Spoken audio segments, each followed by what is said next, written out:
damn you. There we go. Sorry about that. Jesus Christ. That must have been so loud. I apologize. It's this fucking stupid game. I can stop whispering. It's a stupid game.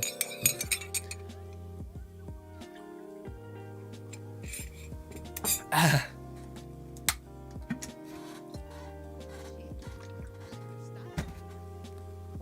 getting everything set up. Be patient with me. God damn you. Shit.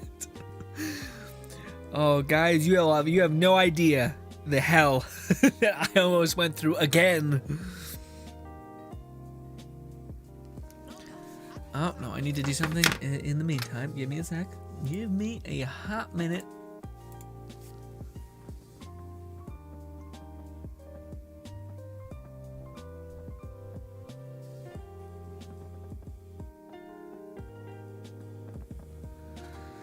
Come on. There we go. Okay, we're back. Sorry. All right.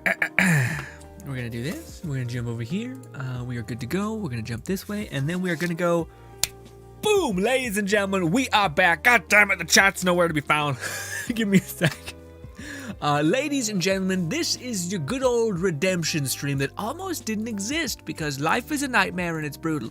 Anywho, hiya, my friends. We're gonna try to do this Far Cry bit of business, but I almost fucked up because I got caught up editing today, and oh my god, I almost forgot again to load into this game, Far Cry, and to see if we're good to go. And of course there was an update, and I was sitting there like 4 minutes or like probably like 15 minutes before the stream, sitting there like, oh god, please install before, so I don't have to quickly change the thumbnail and make it and then fail basically twice. But alas, my friends, today we are going to be checking out Far Cry's supposedly best shotgun in the game. We acquired this I thought I almost hit record. We acquired this a good bit of time ago. Essentially, we are going to be leveling it up to the highest possible degree and messing around with it in this good old game, and seeing if we can actually tear through things. Spoiler alert, it can, because it's supposedly the best. Second thing is this is also trying out a certain kind of video on the channel, which is essentially us having some sort of objective, kind of videos you used to make of covering weapons and whatnot, legendaries and all that, but this time on stream. Of course, now I have to come into possession of said items, so there might be streams of acquiring said items as well, but I digress. Good to have you, Nanny, Lone Syndicate Fluff, and of course, Beastie. How has your days been, my friends? That's definitely not ASMR. Yeah, the clinky things. Oh, I mean, maybe it's like a certain kind of like, I'm gonna toughen you those ears up, all right? Those eardrums a little too soft, boys. Okay. Also, my controller's been on the fritz for a hot minute, so hopefully it'll all work itself out. But let us showcase this weapon that we keep referring to, and my controller keeps disconnecting. Great. Awesome. It's plugged in, dude. Relax. Okay. There. This is the shotgun. The Spaz has been an amazing weapon, especially in Far Cry 5, and is even still that amazing, of course, in Far Cry... it's great in Far Cry 4. It's as amazing as it is in Far Cry 5, but what made it insane and what kind of made it take the cake is essentially overclock, which this weapon was attained by the black market dealer, which is still available. These can constantly sequence into the loot pool of what you could potentially get. And yeah, this thing slaps shit real good. It's also amazing because it's an automatic shotgun, whereas the other like end game shotguns like this have a 3-shot and then a reload, which is kind of weird, and it's still not that fast of shooting. It's kind of like bang, bang, bang, and it just feels kind of clunky, like you're kind of like chunking through things. Not too great. But yes. Anyways, ladies and gentlemen, I'm talking to my chat because that's the main reason why we stream. But yes. Lone Syndicate says, Grin, my friend, how are you? We almost didn't make the Far Cry stream, I told you about it. But other than that, got some editing done today. Feeling pretty good about it. Still a lot of editing to do. but yes. Also, Beastie says, hello, people. Good to have you, Beastie. Fluff says, I think my friend and I are on the horizon of completing Outriders campaign, so I should be able to join for your next stream of it. Awesome, Fluff. what do you call it? I was going back and forth in my head. I'm like, do I want to get back into this game? But then after seeing some builds from later game, I think I know where to kind of start tipping my build towards, and then hopefully I can survive. Hopefully. We'll see. But yeah. Also, what is good, Secondly? Secondly says, I have 7% battery on my phone. So I just came to say hi. Thank you so much for saying hi. Hopefully you have a lovely day. Hopefully I can hear about it tomorrow. Lone Syndicate says, I was just joining, or I will also be joining for the next Outriders team. Alright guys, listen, you don't have to feel bad for what happened that day, okay? We may have gotten our ass kicked, it may have been rough, okay? But let's have a good time. And also I retweaked my build. One of the problems that I did in that stream is I kind of just jumped into Outriders without having like refreshed myself with it, so I was like, what does my build do? It turns out if I just put down my turret and I stay by it, I kind of am unkillable, which is cool. But anyways. Lozika says, you better time than the first played it ever, even getting a few. Oh, you got some legendaries. Nice, man. Hopefully you can start throwing together a pretty sick-ass build. My day has been wonderful, as always, Grin. How about you? It's been pretty chill, man. Pretty chill. I wish I would've got more done today. Kind of had to do some impromptu work. I wasn't planning for it. Man, that's one of the things that bothers me so much about like my daily thing, which is probably super selfish. Like, you should be ready to handle some curveballs, but I really like knowing like I got this amount of I know, like, knowing where my time is going. You know what I mean? So when someone's like, "Hey, drive me to this place," or "Hey, can you do this one thing?" It's like really, I'm like, ugh. It just like kills me a little bit. But anyways, I do think we have to do some supply runs just to get enough gear to fully invest in this thing and make it the best it possibly can be. Because I do think we want buckshot on it. We want maybe a sight. I don't know. These kind of look stupid a little bit. A shotgun with like a reticle. I'm not sure if it's the play. But what it does need is another mod. And that is going to cost us some money. Oh, we only need one more gunpowder. Question is, what do we throw on this thing to make it even better? I feel like I want to just give it a little bit more damage. A little bit. Improve shot weapon damage. Oh, sorry, improve body shot weapon damage. That sounds pretty good. Reload also sounds great too. Although I feel like I'll just vie for the other type of reload. Deal bonus damage to enemies with low health, lower than you, right? Yeah, no low health, weird. Why is that what? Why is that a thing? Improve aim down. I feel like this is the play. Yes, the aim damage. How much is the body shot damage? Body shot damage is a little bit better, but this one's always active, and it's also good for headshots, which headshots tend to kill anything on sight anyway, but still. Anyways, although the reload is also good for this weapon, because as long as you reload one shell, you reload the entire inventory, which is pretty cool. But yes, but yeah. Let us go do some supply runs and get after it. Also, what do you call it? Oh, I wanted to, Lone Syndicate, my dude. I got, okay, so you know how I tried to explain myself appropriately about where I'm coming from when it comes to like when I hear certain things. It was one gunpowder? Yeah, one gunpowder. We'll go with this, we'll get this, and we'll be good to go. But I was trying to be, so okay. Essentially, Lone Syndicate's exercise of choice is like striking drills with various, I would assume, swords, although it could just be one. And I went through a period where I learned bow staff, I tried to learn Tonfas, couldn't grip it with my little baby hands, so it didn't work out really well, and a bunch of stuff like that. So I went through this whole period doing that. What do you call it? In the back of my head, I'm like, I shouldn't tell anybody about this, because immediately what you think of when you think of that is, of course, people wearing fedoras who may be morbidly obese, cutting off water bottle heads, and being really serious about it. So, not great. But essentially, I got this old-ass, like, katana thing that I bought a while back, just a long time ago. I just was in the middle of my workout. I was like, you know what, fuck it. I want to try a different type of cardio. Kettlebell swings, my body's adapted to where I don't even feel exhausted by them anymore. And oh my god, dude, that's exhausting. Like doing the like constant stream of like hitting things is excessive. It's actually quite like a lot. I would not expect it to be so tiring. But yes, it was. So Lone Syndicate, I feel you, man. I might be joining you on this cardio weird sword thing hitting adventure, although please know that I do not think I am some sort of ninja man or think I could do any damage to any human being on this planet, mostly because guns exist and fear also is a massive thing. Anyways, I'll be back tomorrow. Oh, I'll be back when I'm home, or tomorrow if I don't make it. I'll back on time. It's all good, Secretary. We'll miss you. You know that. But take your time. Also, fuck it. Let's just do this. Let's just let it rip. It's excessive. I'm stuck. Please stop. Also, we're supposed to be using the shotgun. It said shotgun. If we die, we die. It's not the biggest problem. But our one thing is killing it, which is good. Stop it. Why are you running? What's your problem? Stop it. Are you running from the bird? Are you running from the bird? Oh, also there's a person. Killed him. Killed one of them. Oh, wait. This. Fuck it. Let it rip. Go. Fluff says, no, not a matter of feeling bad. I was just behind and I couldn't join you before the session. Okay, gotcha. Cool. Well, again, now I'm pumped to play. I was kind of like, well, shit, I might just play on my time until I can like survive pseudo a little bit. But now I might be like, all right, well, maybe we can kind of get strong together. You know what I mean? Lone Syndicate says, I have so many things I want to talk to you about, guys. About first off, Grin. You might want to think. What did happen? I lost it immediately.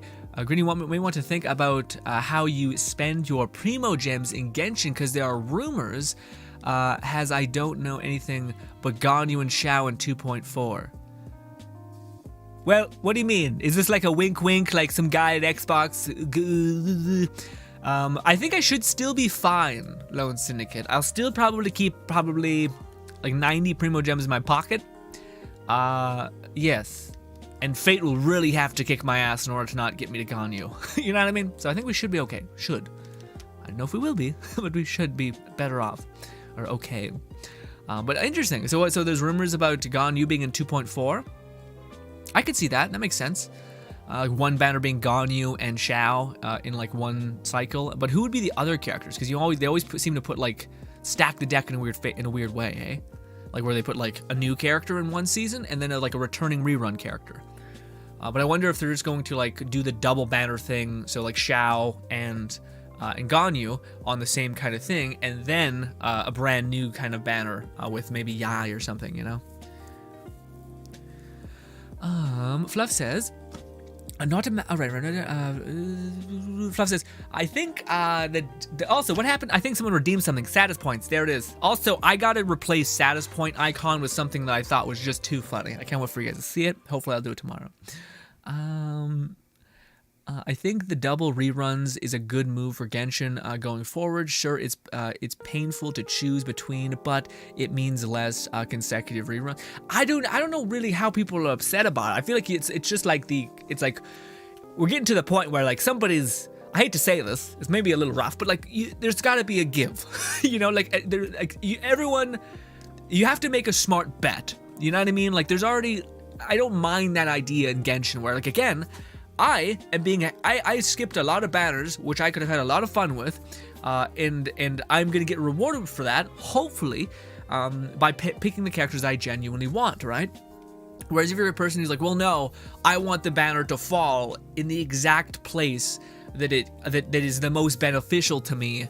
Fuck everybody else's. It doesn't work. It doesn't make any sense. Like in fairness, in a weird way, is randomness to some very weird extent. But yeah. Also, Matism says, my apologies for being late. I was playing Halo Infinite. Matism, I may have to jump on that this week. I wanted to play, we are following the course. We're going to play Genshin on Friday, tomorrow. We're hopefully going to showcase either Nanny's or Lone Syndicate's build. I don't know. Maybe, who knows? Whichever one we decide on. I think probably maybe Lone Syndicate's, I haven't seen Nanny yet. I mean, I seen him at the very top of the chat when he first was here, but I'm not sure if he's still here or if he's just being quiet. We're gaming. But that's the plan for Friday's stream. But maybe Halo Infinite, we can play that on, shit. Maybe Sunday? Shit. We need more days in the week. Do I really need to take 2 days off? I mean, I don't, probably too much of myself, but yes. But yeah, I'm not sure what we'll do. Also, I need I'm wearing this stupid, like, resistant to Pierce helmet, which is probably helping me stay alive, but I want my takedown from any angle kind of thing. Okay, Do I have the power to? Yes, I have one more gunpowder. Okay, we are going to get even more damage on our aim down shot. So we almost have like sniper power with this shotgun.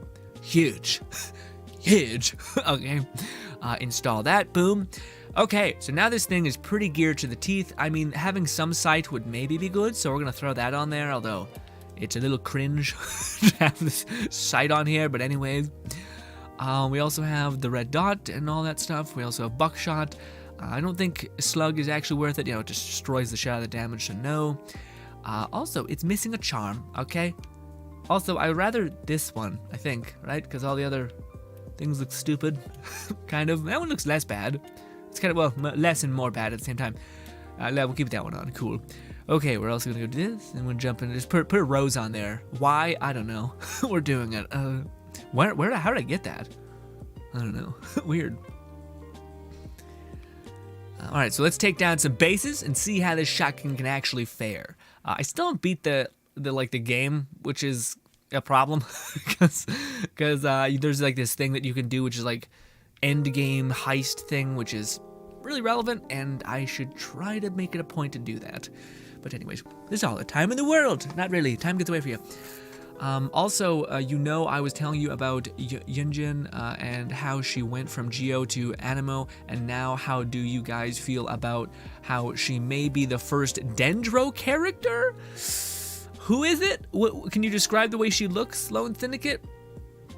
Because is she the one that looks like we've seen in the flashback? She's wearing like pink and frilly things, like a samurai princess wearing like a weird samurai dress with like a lot of sleeve real estate. You know what I mean? Plus, says also personal update. Did my workout? Fuck yeah! Cut my hair. Ooh, nice and shaved, perfectly shaved. Love it. Shaved and showered, and I'm feeling pretty good. I've been doing a lot of ACNH ever since I finally major update DLC. Interesting. Okay. Yeah, man. Man, you guys. Now that we stream on Tuesdays, you guys finally get to see me like fresh as hell. Because after Saturday, I shave. I make sure everything looks okay, acceptable, in a sense. So I feel you deeply on that, Fluff. Also, it's fine. We did it. It's fine. Shh, it's okay. But that's good to hear, Fluff. Love to hear that. Fluff says, finally able to, finally got my favorite villager thanks to being available as an amiibo card. Huh, okay. What is ACNH? Assassin's Creed? No, that's not right. I'm not sure what that is. Nub says, I thought we were going to play Outriders together today. You didn't say that. You didn't say that. I don't remember hearing that. I don't remember that at all. Or else I would have taken you up on that. Actually, well, and I would have, again, if you would have mentioned, like, before I invited you, I hate it, I'm dying inside, then I'm like, nope, can't do it. Can't do it. I'm not even post-campaign yet. It is a kind of a long, like, campaign, so I feel you on that. Take your time, Fluff, don't burn yourself out. Although, again, we are all, apparently, like, the Warframe update, I think is already activated, right? So there's also that. I was thinking about that shit a while ago. How is the range on this bad boy right now? Boom! Not good. Not, well, actually for a shotgun it's probably astounding, but for my standards, not great. Also, I don't like to be far away anyway, so it all works out. And again, just that hip shot. Oh, it's been a while since I played, and I don't use a reticle, so it's quite relevant to how I play. Oh, are you fighting something?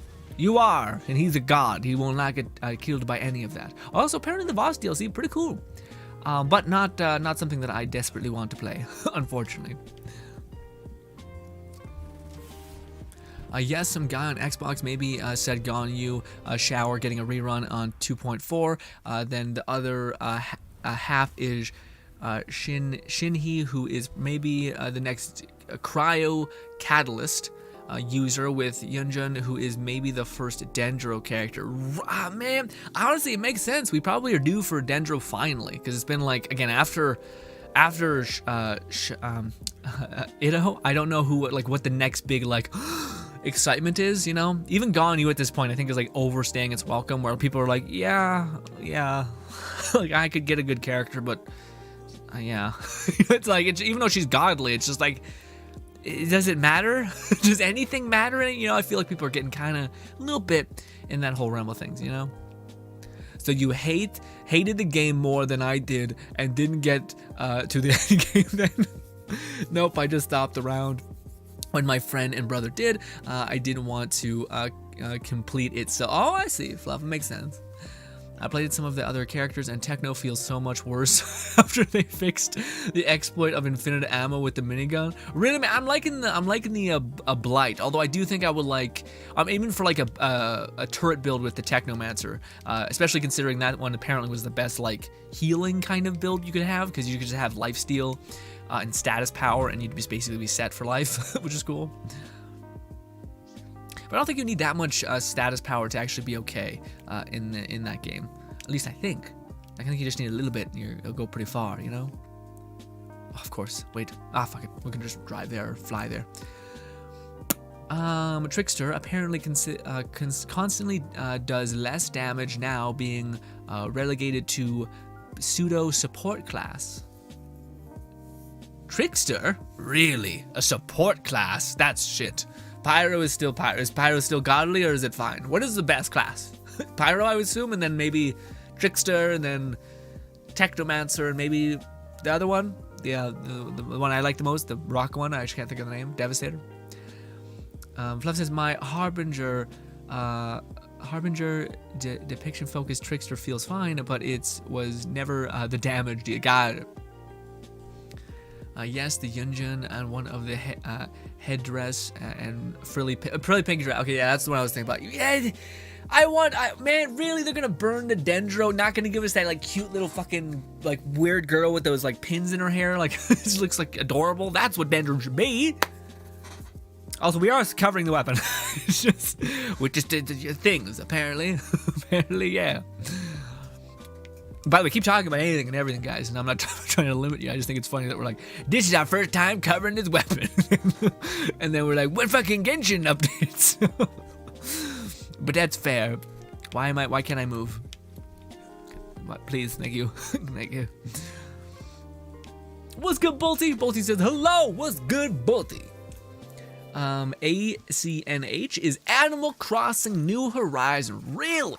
Animal Crossing. That's the game I never got into, but the whole world just devoured. And I was like, God damn, people must like this. These chubby little creatures with weird, like, Wii U faces. And I'm like, ugh, ugh. But also, do you know? Ironically, the same subtitle as the new Outriders update. Weird. Yeah, New Horizon, huh? Outriders were like, we're gonna yoink those. The marketing right there, baby.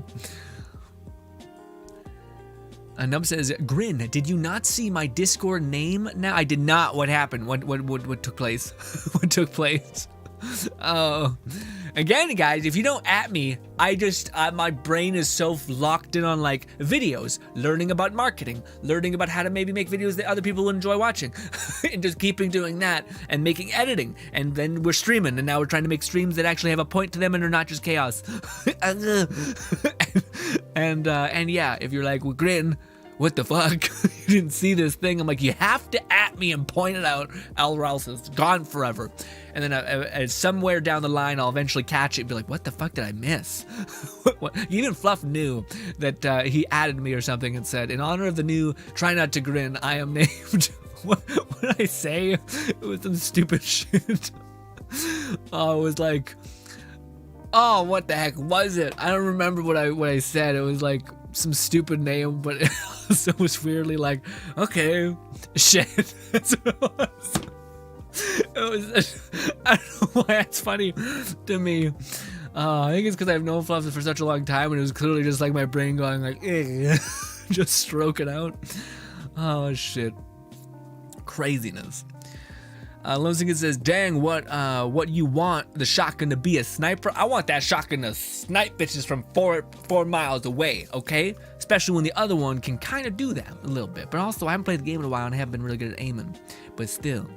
But yeah, also, I mean, I feel like a shotgun in real life would be, like, if I shot a guy from all the way over here, he would die, you know? Like, I think game's perception of distance is actually pretty wild.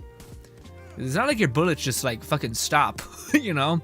I think they spread out, but even still, I think if you get, like, again, if you get shot by one tiny little thing, you're still getting wrecked, you know? Also, look at the beautiful rose on my thing right there. Also, you guys did not tell me that sub goal was basically saying sample. I just thought, oh, that's what I titled it as, but no, apparently it just, you have to reset it every stream, which there's totally going to be a stream where I load into the game and you guys are going to see like the default sub goal nonsense thing there. So just be ready for that. So far, the weapon's great. Again, I've used this weapon a lot, and again, you just aim for the head, generally speaking, and you can wreck. If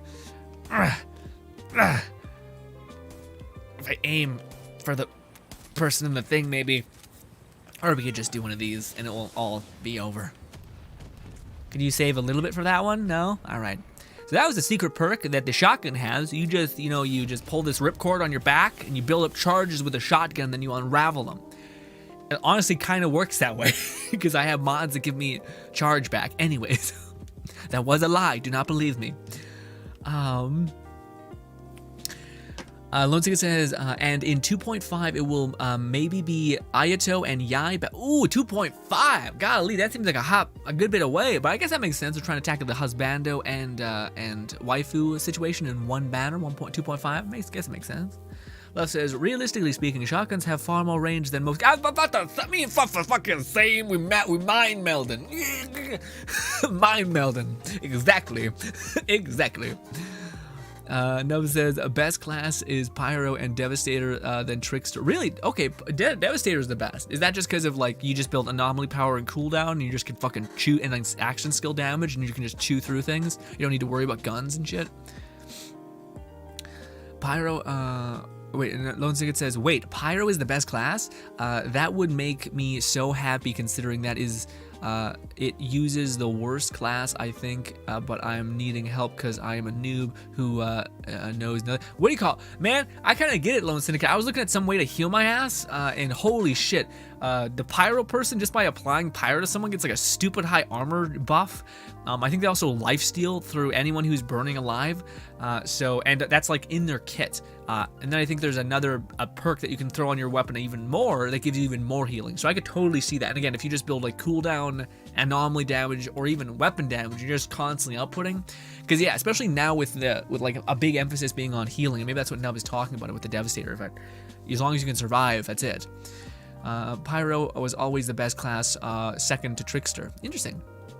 The main issue with it was it was the worst solo class. Weird. Okay. It changed my name in Discord to Anthem was better than Outriders. Brutal. I mean, you're entitled to your own opinion, but golly, yeah, Nub. I think, and I thought about it a little bit because we had that discussion, and I was like, man, I think. Ugh. But I'm almost certain the problem is that I just had really high expectations. I was like following Anthem for such a long time. I was like following, I think it was Red Caucus, which is a weird ass name, yes. But he was making videos about covering the game. I was watching Inside Gaming. I was just really excited for the game, and then it like could not have been more of an underdeveloped like thing, you know what I mean? And again, since I was playing like Destiny pretty hardcore, I was just like, man, this is what it is? Okay. I could kind of crush a little bit. I was like, oh. Man, if we could get an update for Far Cry that takes away the stupid endgame of like bomb diffusion, dude, I'd be so happy. Although I guess it doesn't really have like the bones for an endgame anyway.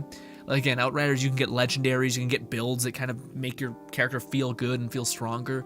Whereas this game, it's like you can get a new gun that kills things with 2 shots, but it shoots like it's a pistol instead of a shotgun or whatever, you know? But still. Lunchigan says, that makes sense, because I remember dying a lot. Interesting.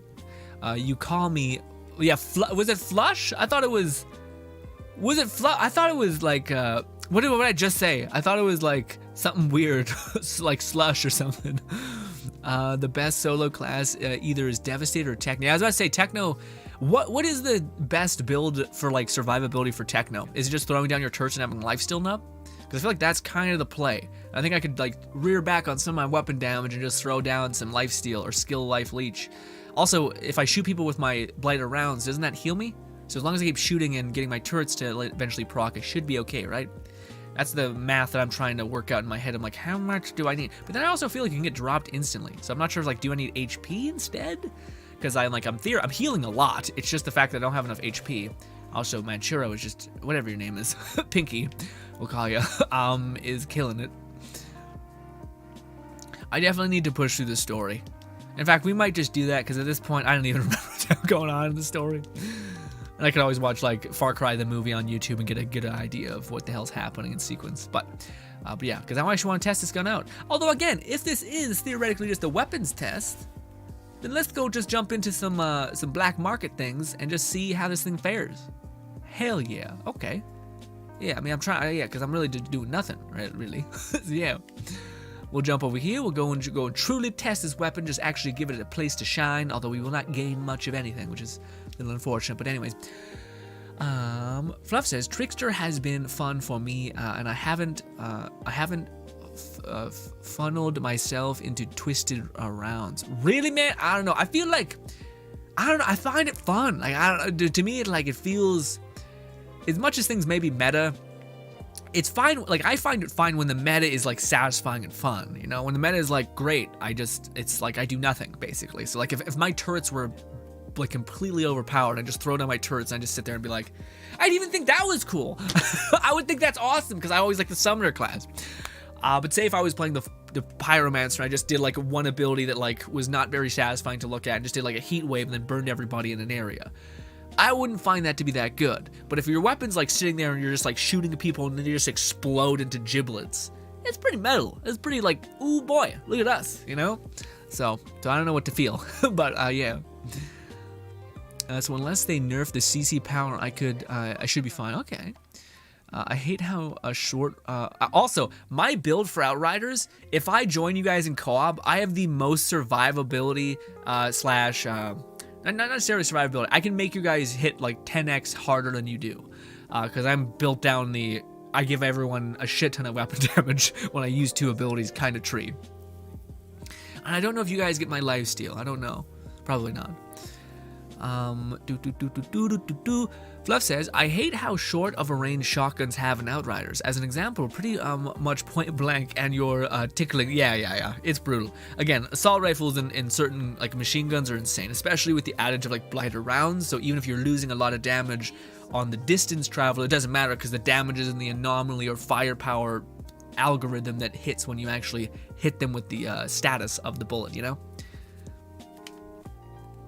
I love you guys got back into Outriders. I have people to talk about because I was like not sure about it, and then I started playing the what was it? I started playing the I started editing the videos I made that day, and I was like, okay, I'm actually like I'm starting to think in like a build mind. Like I'm like, how can I start surviving? Okay, I think I need to get skill life leech, and because basically I always have my blighted turret up and I always have my blighted rounds up, and as long as they keep firing, it should be okay. I do think there's health gating in the game, so as long as you had enough skill life leech, my blighted turret should be able to keep picking me back up, because I do think you have a health gating, which means you can't instantly die if your health, if you take so much damage to where it would instantly kill you. It will give you like I think a second and a half of immunity and then kill you, but if you heal in the time of that, it will just keep doing the whole weird Borderlands life leech, or health gating is what it's called. At least that's what it's called there. But let's jump in. Single player, we're just gonna mess around with the shotgun, see if we can shoot some things. We're not trying to complete the encounter because I hate this version of endgame. Again, it's annoying. It's not fun. It's not fun to grind. It's just like, great, protect the guy with the bomb.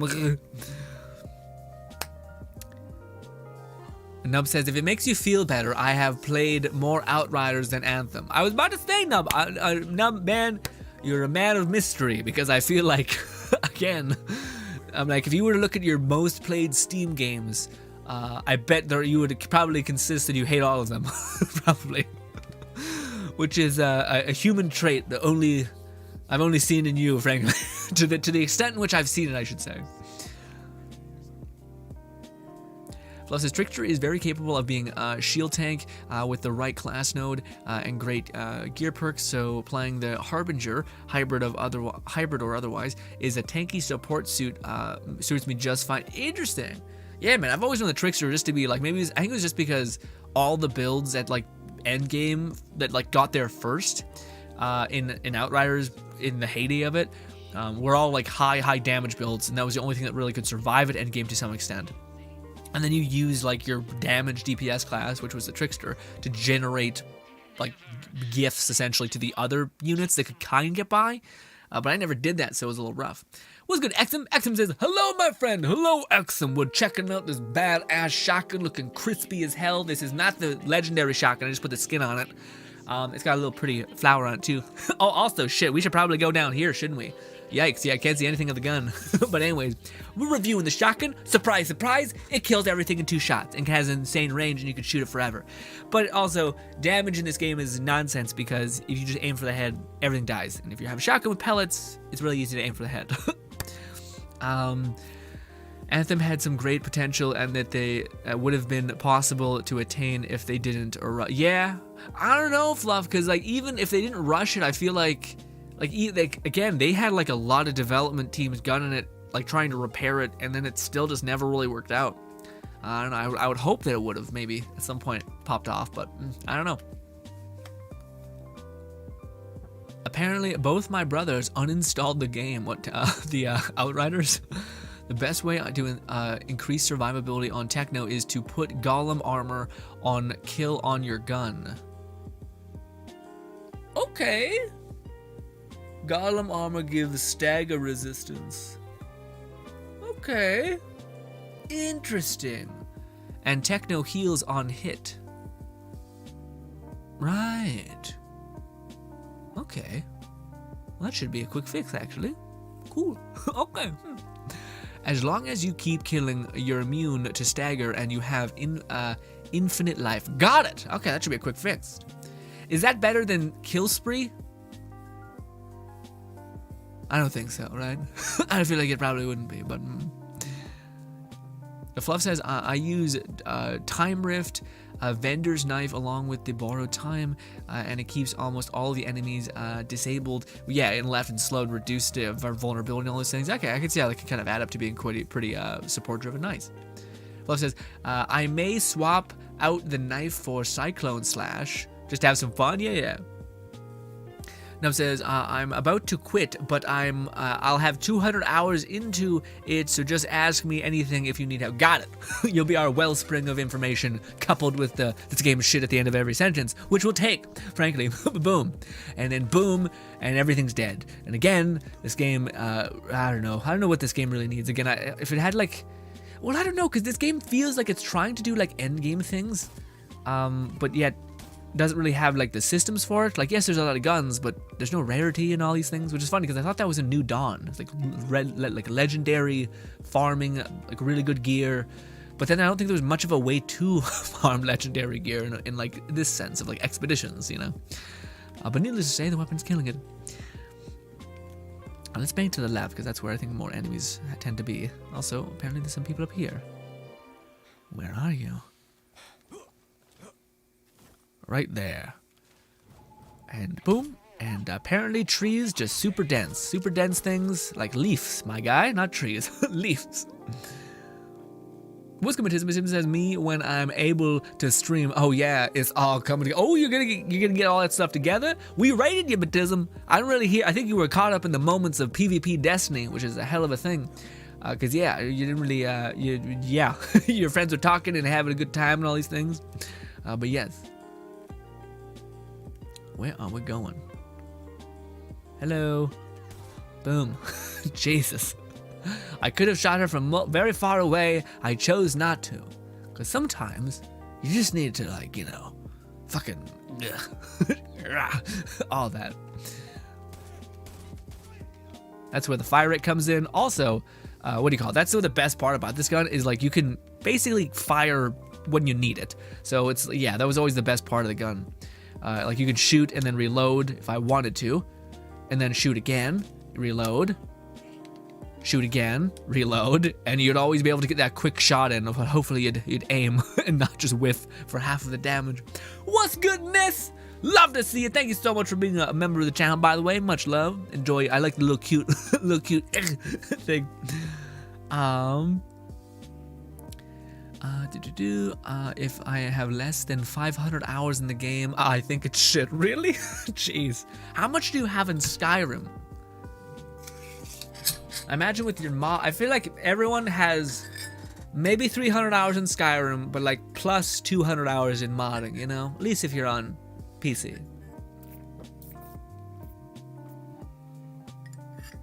That is so good. Yesterday I decided to be a little rebellious, and I tried matcha, coffee, and cocoa, and it was fine. It just like it was fine. It was kind of like, why did I do this? What?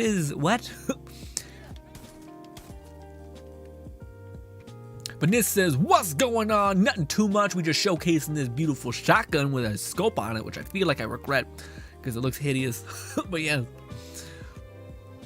Dude, I cannot wait. That'll be the thing that like gets me really excited for Far Cry again, is if they add a new like scrap weapon, whatever they're called. I forget what they're called. They're like, I don't remember what they're called. There's like Supremos, which are the backpacks, but then there's the other things, which are a different beast.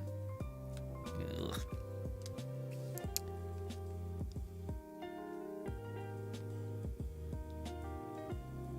But I don't find it fun to be in crowd control support that can't die. My friend is playing Devastator and keeps going down, so my deathless trickster makes sure we don't wipe. Yeah, man, that's the other thing that sucks about, like, that's my only negative to Outriders is it still feels a little try-hard, you know what I mean? Also, Jesus, what? It still feels pretty try-hard, all things considered. Like, again, the end game, maybe when you start, like, building lifesteal now, because, again, my build was... like, you had to have enough damage to survive. My controller disconnected. Stop it.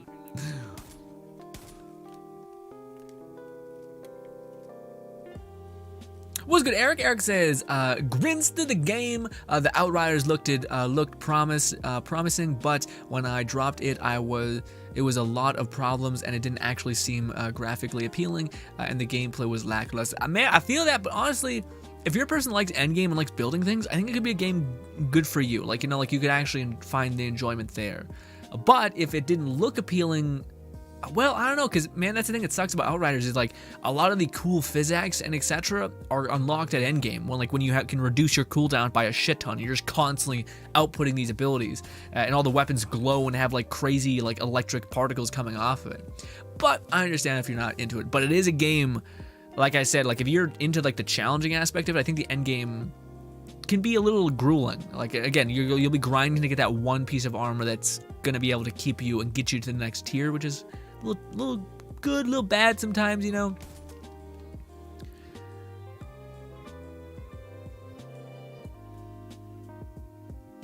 Yeah, I felt like Anthem's best thing was the flying. I felt like that was magical, but I feel like again, like to me, I pointed it out, but like when I was playing Anthem, we played a lot in the beta together. I remember that was our thing.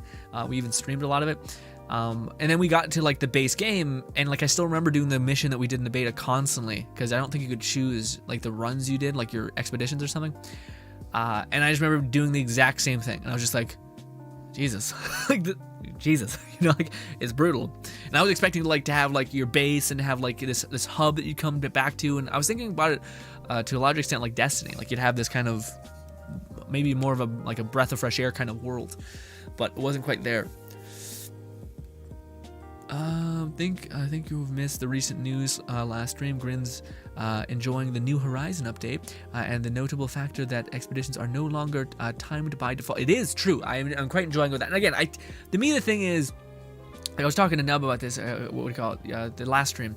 But I understand, like, again, there's still, to me, a little bit of a problem about, like, the try-hard nature of the game, but that could just be a me thing. I fully accept that. But I do think that, like, at the end of the day, regardless of how you feel about Outriders, they could have just taken the money and left. They could have been like idiots, or, well, we'll learn from it, and they'll never do that. But they could have just said that and, like, been like, we're morally better now. But they did the one thing that most game developers don't do, which is actually acknowledge that, yeah, we made something that didn't account for all the things we needed to do, which is fair because they never made a game like this. But I don't know. To me that was something that was, at the end of the day, you probably should give Outriders at least that, right? The fact that they did come back, they did give it like a fair shake. It seems like when they could have just taken their money and left, which I think is all too easy to do, you know.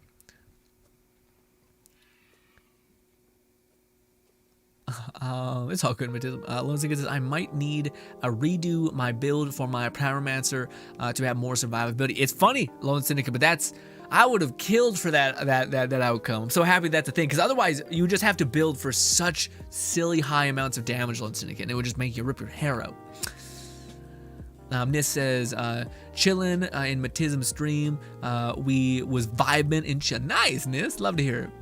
Again, what do you call it? Destiny PvP is always really cool to see, especially for people who actually like try hard it to some extent, because but also, I don't know, to me that was the best. That's like the most awesome but also demoralizing thing about Destiny, when you see people who just have like such good like base, like an incredible shotgun with absurd range. You're like, I don't want to play this because that guy has the most overpowered shit I've ever seen in my life. But simultaneously, you're like, it's kind of cool to watch someone who has like this edge and knows how to use and leverage that edge to the highest extent, you know? So Destiny PvP was always a fun thing to watch. But man, I used to love that game so much, and I still do. I just think, I don't know, maybe it just ran its course, or maybe it was just that things kind of fell to the wayside. I don't know. I still think I would like it. I think it's just, it would have to have something meaningful. And I never, like, similar to Anthem, I never really felt like Destiny grew into the game that it could have been. Like, I always felt like it just did the things that it did well and found different ways to do those things. But if you've been doing them for such a long time, you eventually kind of get busted or burnt out from those things. Does that make sense? At least that's how I feel.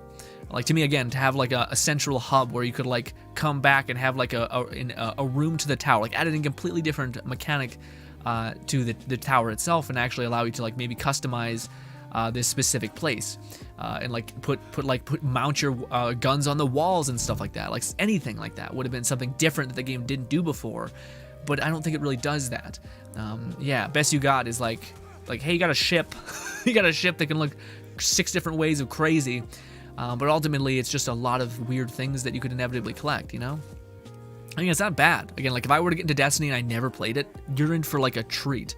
And I feel like the same thing except for Genshin in games where people start to feel fatigued a little bit, where it's just like, if you got into it now and you didn't have to put up with all the growing pains, dude, what a magical time. What a great experience.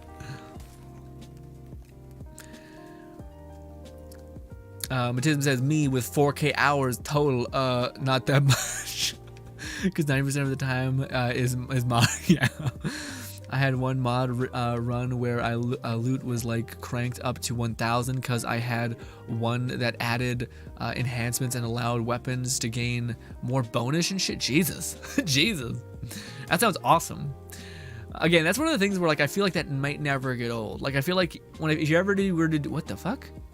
Oh, I thought, what happened? Why is this here? Did someone join my game and throw this? I don't know. But yeah, I don't know what I was saying. I completely lost my train of thought. Skyrim and like Minecraft and games like that, I could see those games kind of being endlessly fun. Like if you were gonna try to do a let's play or a playthrough, I feel like those games would just work, you know? Again, if you could get a bunch of mods for Skyrim and like make it crazy, same thing for Minecraft if you wanted, you know? Eric says, I wanted Anthem to be the new Destiny so bad. Like the flying, the build, everything for your character. They just needed more time, and they really work on little things like difficulty drops and NPCs. I agree, man. That was, I think, my misconceived perception. Is like I went from like Destiny, which I was kind of annoyed with because I think we just got Destiny 2, and it was basically like they were again, my thing that's so frustrating, it's like, why are you relearning mistakes you already made? Like you should have learned those and not made those anymore. Like what is this? What's happened? Why? You know. Also, I haven't actually tried other things. Have we withdraw from operation? Yeah, because we're not here to do the operations, right? We're just here to showcase the weapon. But we've done this one far too much. So let's go to a different place. But yeah, no, that was the one thing that killed me, man. Is like I was hoping that Anthem would be the breath of fresh air, but it kind of just seemed like it was a little too limited for me. I guess if I could boil it down to one thing, it would be that. It'd be that I had greater expectations for it, and I did not get them, essentially. Matism says, I clipped a video of me raging, and it was funny how I rage. Nice. I always find it hard, man. Like we just made a lot of clips on the Clips channel, and I like very happy with the goofy fun time that we have on stream. But if you guys weren't a part of it, I think it'd be harder to clip because it'd be like, look at me, I'm so funny, and I'm like, ugh, shut up. You know? Like for me, I think like that. So for when you guys are a part of it, I feel like I'm like, okay, it's more you, and I'm just the person amplifying you as best I can. It would have been, Fluff says it would have been if properly cooked. Nub, okay. What really surprised me? Division is a decent looter shooter no one talks about. I never played Division 2, Nub. I heard people say it was pretty good though. This is weird. Civilian? Just chilling? Weird. I didn't. Okay. Huh. Anyways, but yeah, what do you call it? That was one of the things that to me, I played the first game again. Man, I don't know. I kind of want a game that's like a looter shooter with expeditions and a big end game and like ways to invest. But I also want it like to be mixed in like a Skyrim world. You know what I mean? Where like you could buy a house, you could invest in the house. If you wanted to spend like 6 fucking hours just designing your house, you could do it. But then you'd have a reason to go out and like grind loot and to maybe mount your gun on a wall or something. Like I want that. I want like a Skyrim mixed with a looter shooter. But I always feel like we get looter shooters that are half baked and buckle in because you're gonna have to wait until this thing eventually becomes what it said it's gonna be. But it will never become anything beyond that. Like, it's almost like they lose inspiration as they get what they attain. So, like, again, Destiny, at the very peak of Destiny 1, they made Destiny 2 and, like, forgot all of the lessons that Destiny 1 or 2 had. And you're like, wait, you're supposed to build atop your potential, not go back down and then build up again and then finally reach it and then stop again. But yeah, maybe I'm just a bit bitter, which is true. I fully, it's true. It's facts. But yeah, I always regretted not playing Division 2 because I heard people say that, like, that was one of those games that actually didn't do a Destiny 2 where it receded and then had to reclaim ground. It actually went a little bit further beyond what it was at its initial cost. But I've always kind of been more charmed by first-person games than third-person games, but I still love me third-person games. What the fuck am I supposed to do? The ultimate must be north. Okay, I guess I just wasn't supposed to go this way. So let's go this way. Okay. EA handled BioWare terribly and tracked down trickled down into half-baked game that deserved. But I agree, yeah. Which was crazy, man, because like BioWare is one of those companies that people just constantly raved about being the best of the best and really like just an interesting, good company and all these things. And then it just kind of like, what happened? What happened? Eric said people kept pressuring it to come out like every other game, and people wasn't testing it correctly. Just no guidance in gaming company and gaming at all. That's why the games are trash now. Maybe, yeah, I could see that. I do think that's hilarious. Like I always look back at games and I'm like, man, like I don't know.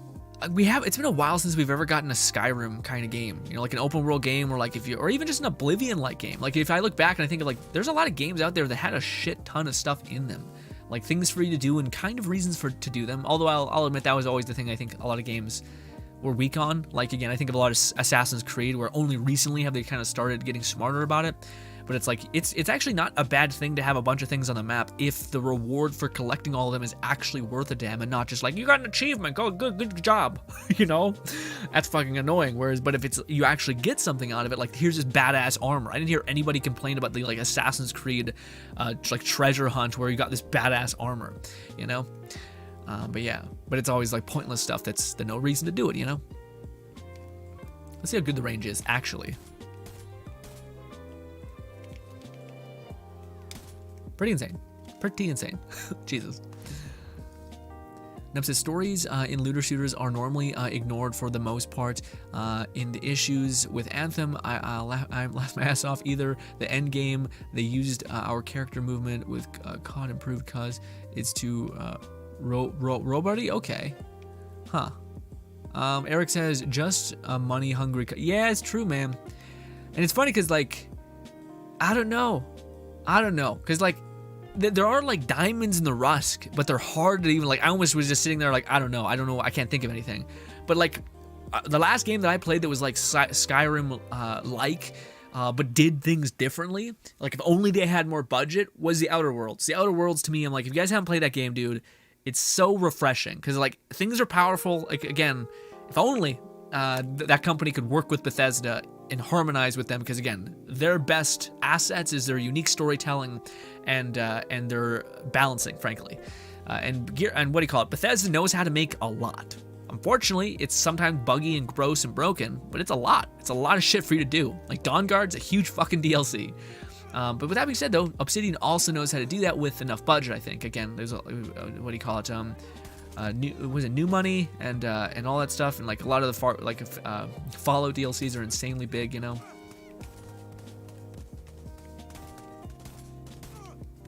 Fuck it, we'll just do this. Hopefully that finds you. Good. Also, we should heal. And by heal, I mean hurt myself with a cigarette. Matisma says, my favorite mod for Skyrim was the Thomas the Tank Engine one. Yeah. What was that guy's name? Like Clockmaster or Trainmaster? Trainmaster Kiz, maybe? I don't know, but it was one of those guys. Yeah, he was an insane person. He just made like the most weird, but also like weirdly charming. Like he made a spell that where you cast it and it just summoned like 60 trains from the sky. Looked like the most apocalyptic thing ever. Fluff says, Division is great. Loved the underground and modern day dungeon dwell. Oh, I got you. Yeah. So like that dungeon mechanic. Division 2 polished a lot of things quite well and still enjoyed my time with it. Nice. Fluff says EA was forced to Frostbite Engine into all of their devs since Engine was developed by DICE for Battlefield and wasn't meant for games outside of that niche. Interesting. Yeah, I guess I could see that. I mean, yeah. What I was gonna say was like, what do you call it? It reminds me of like certain engines where I see where again, I just see like, I don't know why, but like whenever I see a thing, whether it's a game or whatever that has like a stupid high like realistic face and the faces look so like realistic and beautiful, but also kind of like uncanny valley creepy. I'm like, oh my god, oh no. I mean, like that's super neat. Oh god, no. Oh shit. Because it's basically like that costs so much money, I feel like, you know, and that takes so much processing power to. I'm like, I don't give a fuck. People like Minecraft, dude. It's a bunch of square pixels. Like, what are we talking about? Why do people need to learn these lessons for 60 times? No one gives a fuck about the like look of a character. Like, it doesn't matter. Uncharted, I think also, Uncharted was a good story. People care about good stories, not necessarily this bullshit about the fucking polygons of the face and how realistic the teeth look. I just feel like so many companies are like run by executives that have no idea anymore about what works. And yeah, again, like I talked to you guys about it before, but it's like people need to relearn the same mistakes when it's like, dude, one of the biggest lies in life is that you need to make your own mistakes. That's bullshit. There's plenty of people that made mistakes before you. Learn from them. Dissolve your ego, see what they did wrong, and don't do the things that they did. It's really not complicated, but people are like, no, we need to burn $1 billion and then be like, oh shit, and then finally succeed. But by the time you succeed or you burn that money, you're probably like a fish out of water. You got no net anymore. And then you kind of gotta make whatever people want, which just stifles creativity a little bit. It's a weird system. It's a weird system. That's true. Nub says, I only clip massive failures. Yeah, I know. I need to make time to make more weird clip things. So yes.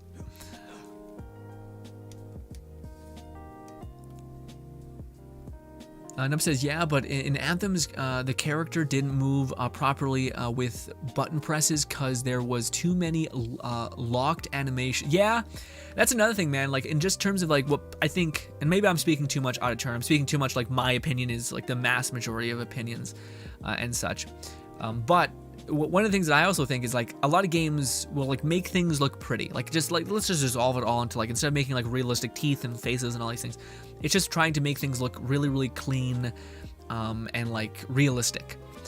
I think that again, look at like Minecraft, you got a stupid block arm going ape shit.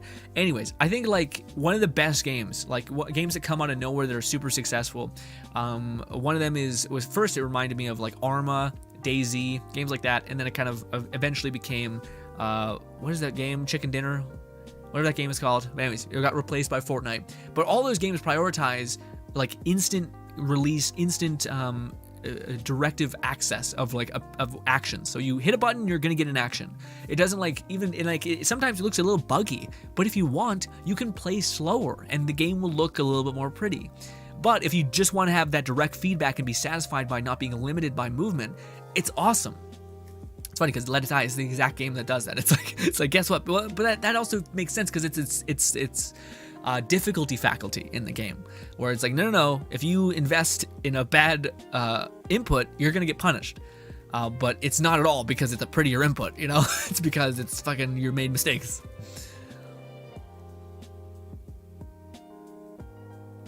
Fluff says, Anthem's core loop and mechanisms, Outriders expeditions with Division 1 and 2, competence of polish, and Borderlands 2 writing.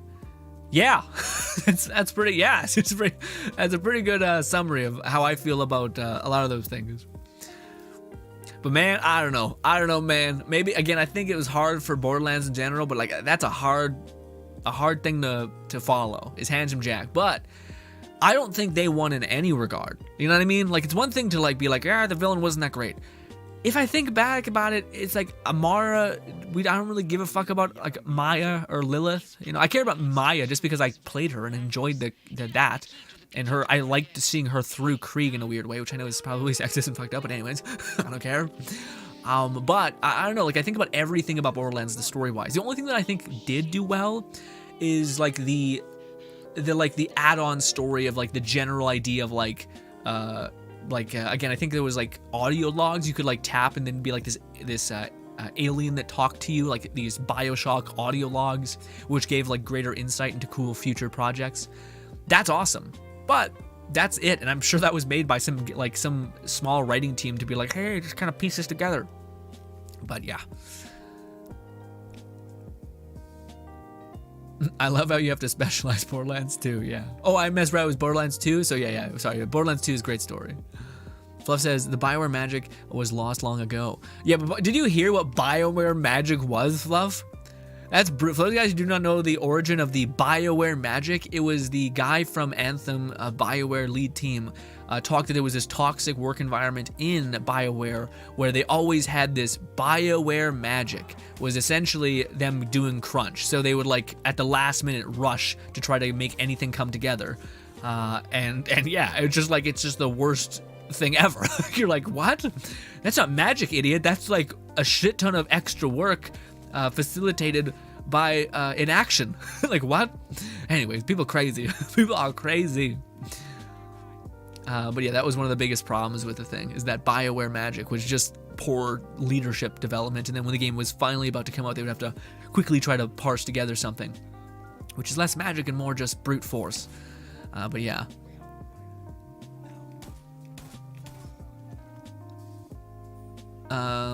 Fluff says, whilst I do enjoy Borderlands 3 a lot, the main story was good. Yeah, no, again, to me, I think that's why I'm super jazzed for Tiny Tina's Assault on Dragon's Keep.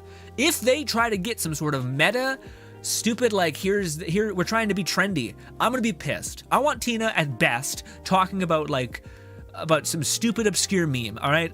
I don't want anything that's like, here's some fucking trendy-ass douchers who's just the most unlikable person ever. And that was the thing that was crazy, is Handsome Jack, at the end of the day, was a McDouche, but he was our McDouche. At no way did the Calypso twins ever make me feel like, you know what, they're the worst, but yeah, they're our worst, you know, nothing like that.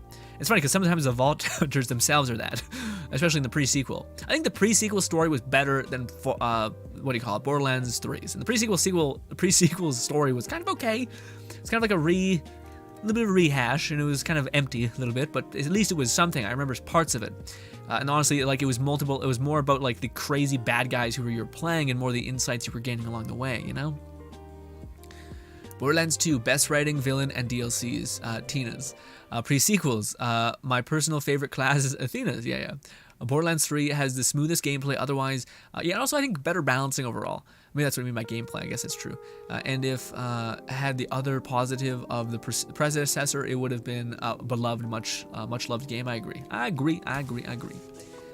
I find this take a bit ironic, given how you are disinterested in watching older anime from how it looks. Oh, you mean the one thing? Yeah, about me saying that people don't care what it looks like? I should clarify that, because that's pretty true. My thing is that people don't care what it looks like to a certain point.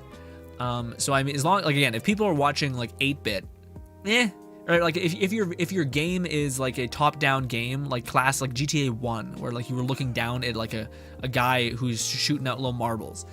No, people aren't gonna accept that.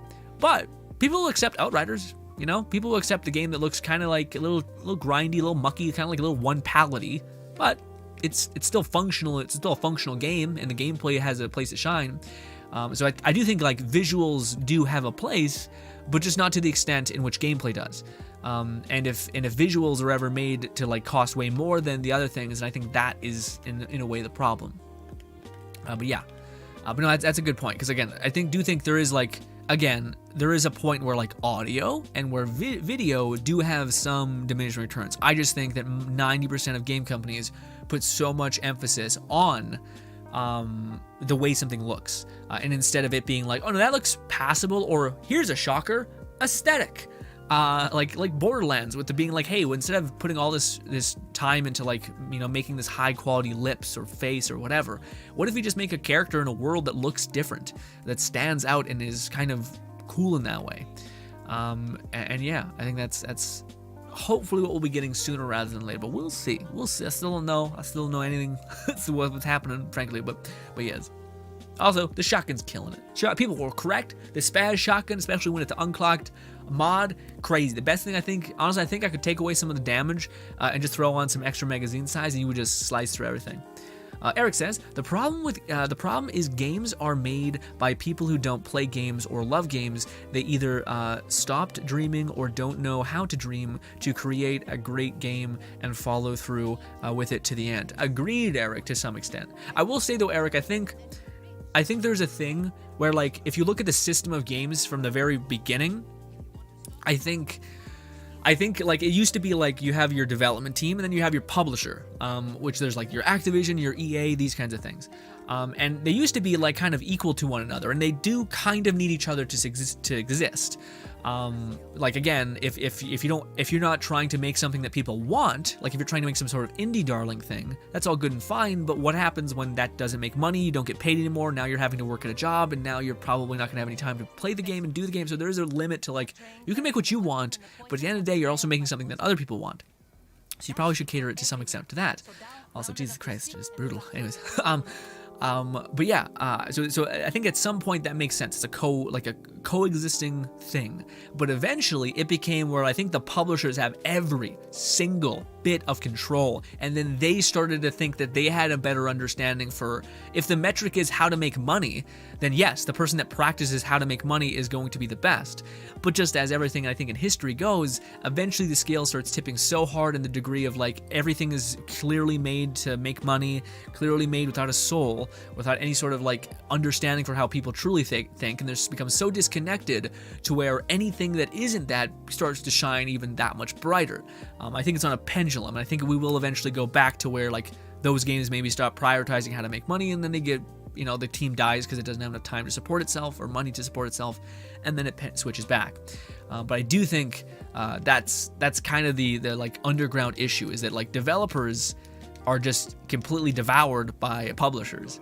And again, there is the example of a developer being so far up their ass that they can't actually release a game. Like I've heard that story so many times where a person's just like, you have to kill your children.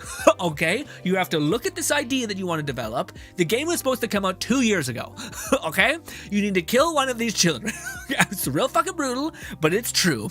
Okay, I'm sorry to be this guy, which one is it gonna be, Timmy or Lisa? Fucking knock it off, and then boom, and then you're like, hey, Lisa never actually died, we can just put her on the sideline and she could be good to go. Okay, we can add her to another game, another idea, another thing, but this needs to release. And then they release the game, they make money, and then they progress down that road. One of my best, but I find you get diamonds from crazy pressure and weirdos. Like my favorite games and the most like wellspring of insanity and creativity is from a psychotic man called Peter Molyneux, who made Fable and Black and White, which he's a mental patient, but I love it. He promised the world, and we sometimes got, he promised the universe, and every now and again we would get a star, and I loved that. But he was also, people hated him because he promised so much. But I think he truly did, like, he was that weird publisher that actually drank the Kool-Aid. He loved games so much that he was like, we're gonna make something so beautiful. It's gonna make you cry. Oh fuck, I love Peter Molyneux so much.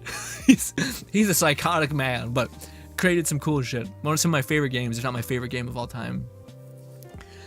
Everyone should play Star Sector. Interesting. Oh, or anything super giant. They did Maya dirty. They did. I think they did Lilith dirty, man. I think they did like the only characters where I don't think they did bad is at the very end when they started doing when they did Krieg's DLC. And even then they didn't do Krieg really well, but I thought like they kind of understand, like it's just fun hearing Krieg and all that stuff, but like yeah, I don't know. Maybe they're holding Salvador and all the others back for I don't know, maybe Tiny Tina's Crazy Land or maybe Borderlands 4, but yeah.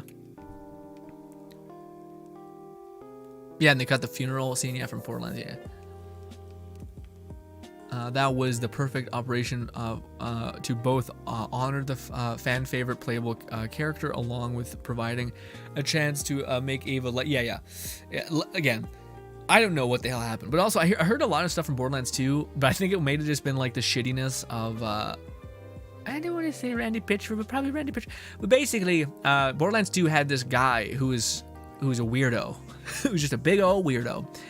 Also, does it keep going black for like a second? Like it blacks out for a second, my stream thing? Like it cuts out for a hot minute? Oh shit. Hopefully that's not the worst, but anyway. But yeah. Sorry, in Borderlands 2, there was like the creative writer, I think, got fired and wasn't a part of Borderlands 2. I think she's Tiny Tina's brother, I think. But yeah, I don't know if he has some issues or what. I just know that I think he wrote Handsome Jack in the story of Borderlands 2, and again, maybe he's a little eccentric or crazy, but I think it maybe again you're just trying to you're not really looking at the human behind the activity. You're trying to look at the activity that they're able to do, you know. But maybe again, it's a hard question. The whole like, should you? If a person's a truly heinous person, do you not look at the art anymore? I don't know how I want to answer it. I feel like let me judge person by person. You know what I mean? You know what I mean? Also, Eric says Handsome Jack really was the guy. He was, man. He was to me. Oh man, I don't know, because I do think that like I wouldn't have been happy if they would have kept like, you know, spreading it thin. But also that's another thing with Far Cry. Voss, I always thought was kind of like a one-dimensional character, or not one-dimensional, but he just never got time to shine. Like he had like 2 scenes. Now that he made use of those 2 scenes, which is I think a tribute to him, or not really him, the voice actor that played him and really fucking nailed that role of insanity. But this DLC that came out for Far Cry actually shows Voss in like the intricacies of Voss, and honestly, like it's awesome. Like, and honestly, Fluff, I'm not sure if you played the DLC with Voss. I would have so much rathered a main character like Voss, who at least is interesting, than the main character we have currently, which is nothing. I don't need to pre-input my person onto a character with every game, especially when we've been doing it for 6 games, and we never really get that, because it's a different face, I don't have any control over it, it's not like we're playing an RPG. But man, but hearing Voss, like I've only seen clippets of the DLC, but it was so much more charming than our guy being like cutting someone free and being like, get out of here. Instead of Voss is like, go get laid, have fun, live your best life, and then he's just off fucking trouncing on this whole land, which actually would make sense for what we actually do in these games, which is like conquest like crazy. And to maybe have like moments where we can choose to make Voss, he's still an insane person, but he's still he can still err on the guise of maybe mercy and kindness, or not kindness, but like understandable effects. It did seem like Voss was, especially in the DLC, you find out that he's like, he got tormented and shit. But yeah, what is this? This is a weird statue just hanging out. Odd. Weird. Anyways, it rewinds back to well before Borderlands 3. Oh wow, okay. Oh, you mean Tiny Tina's? Yeah.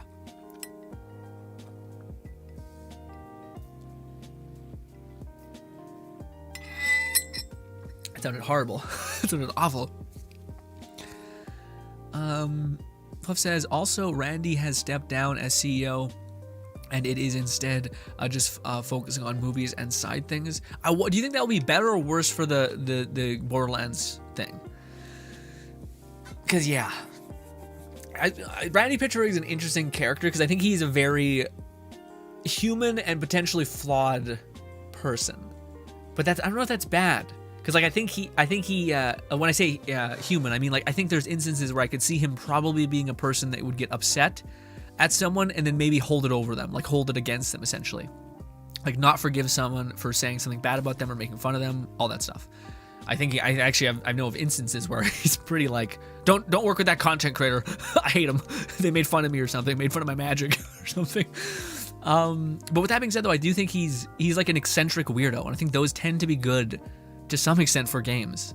But I don't know if he gets replaced by someone who's as like less vengeful, maybe is the word, and maybe more of a still has that like it's kind of a crazy character as well.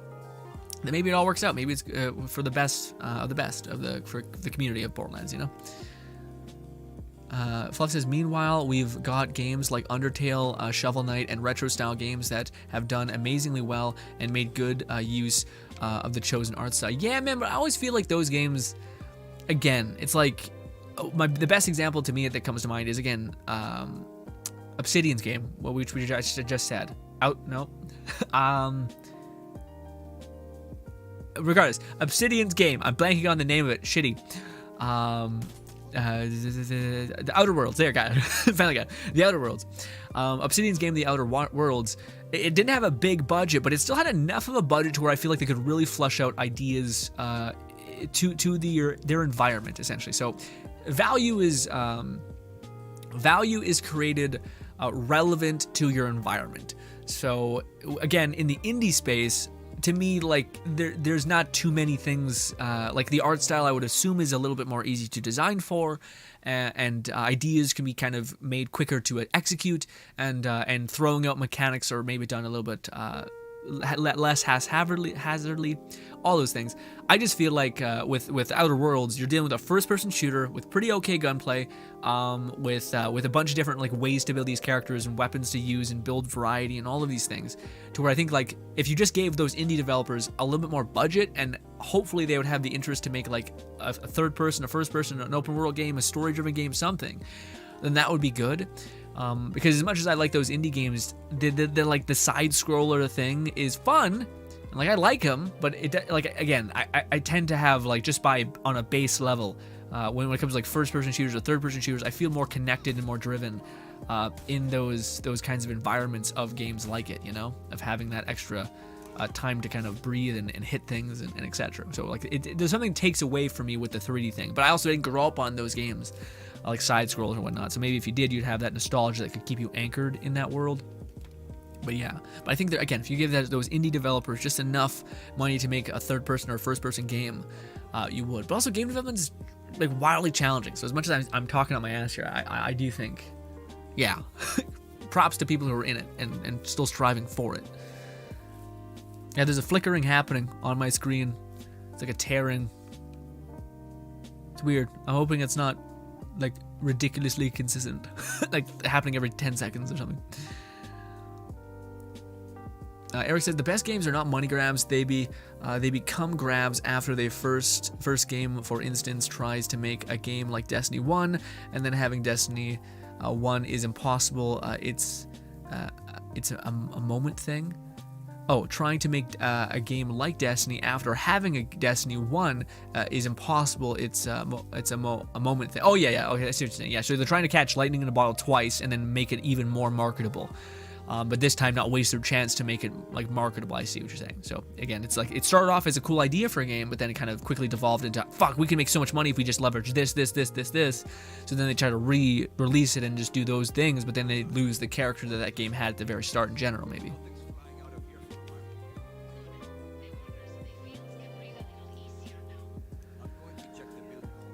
Or better example is Halo. What I tried of is when any game has a cartoonish look is now flatty described as Fortnite style. Yeah.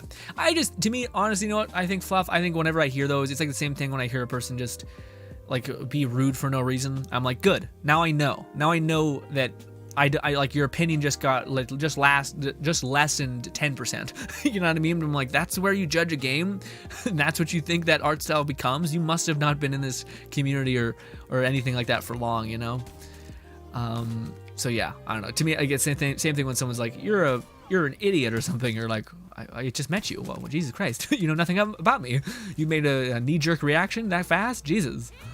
it kind of makes it easier to avoid those people because yeah, they have are people who I wouldn't value necessarily the opinion of. So yeah. But I do agree it's annoying hearing the Fortnite bullshit thing. You can recreate a moment so make a new one. Oh, so you can't recreate a moment, but you can make a new one. But don't have standards that were gaming goes wrong. Yeah.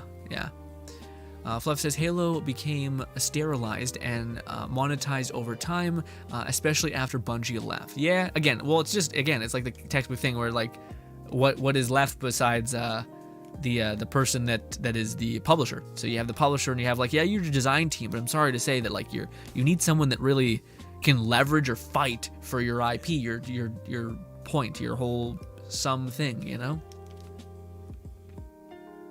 Also, we get the redeem water.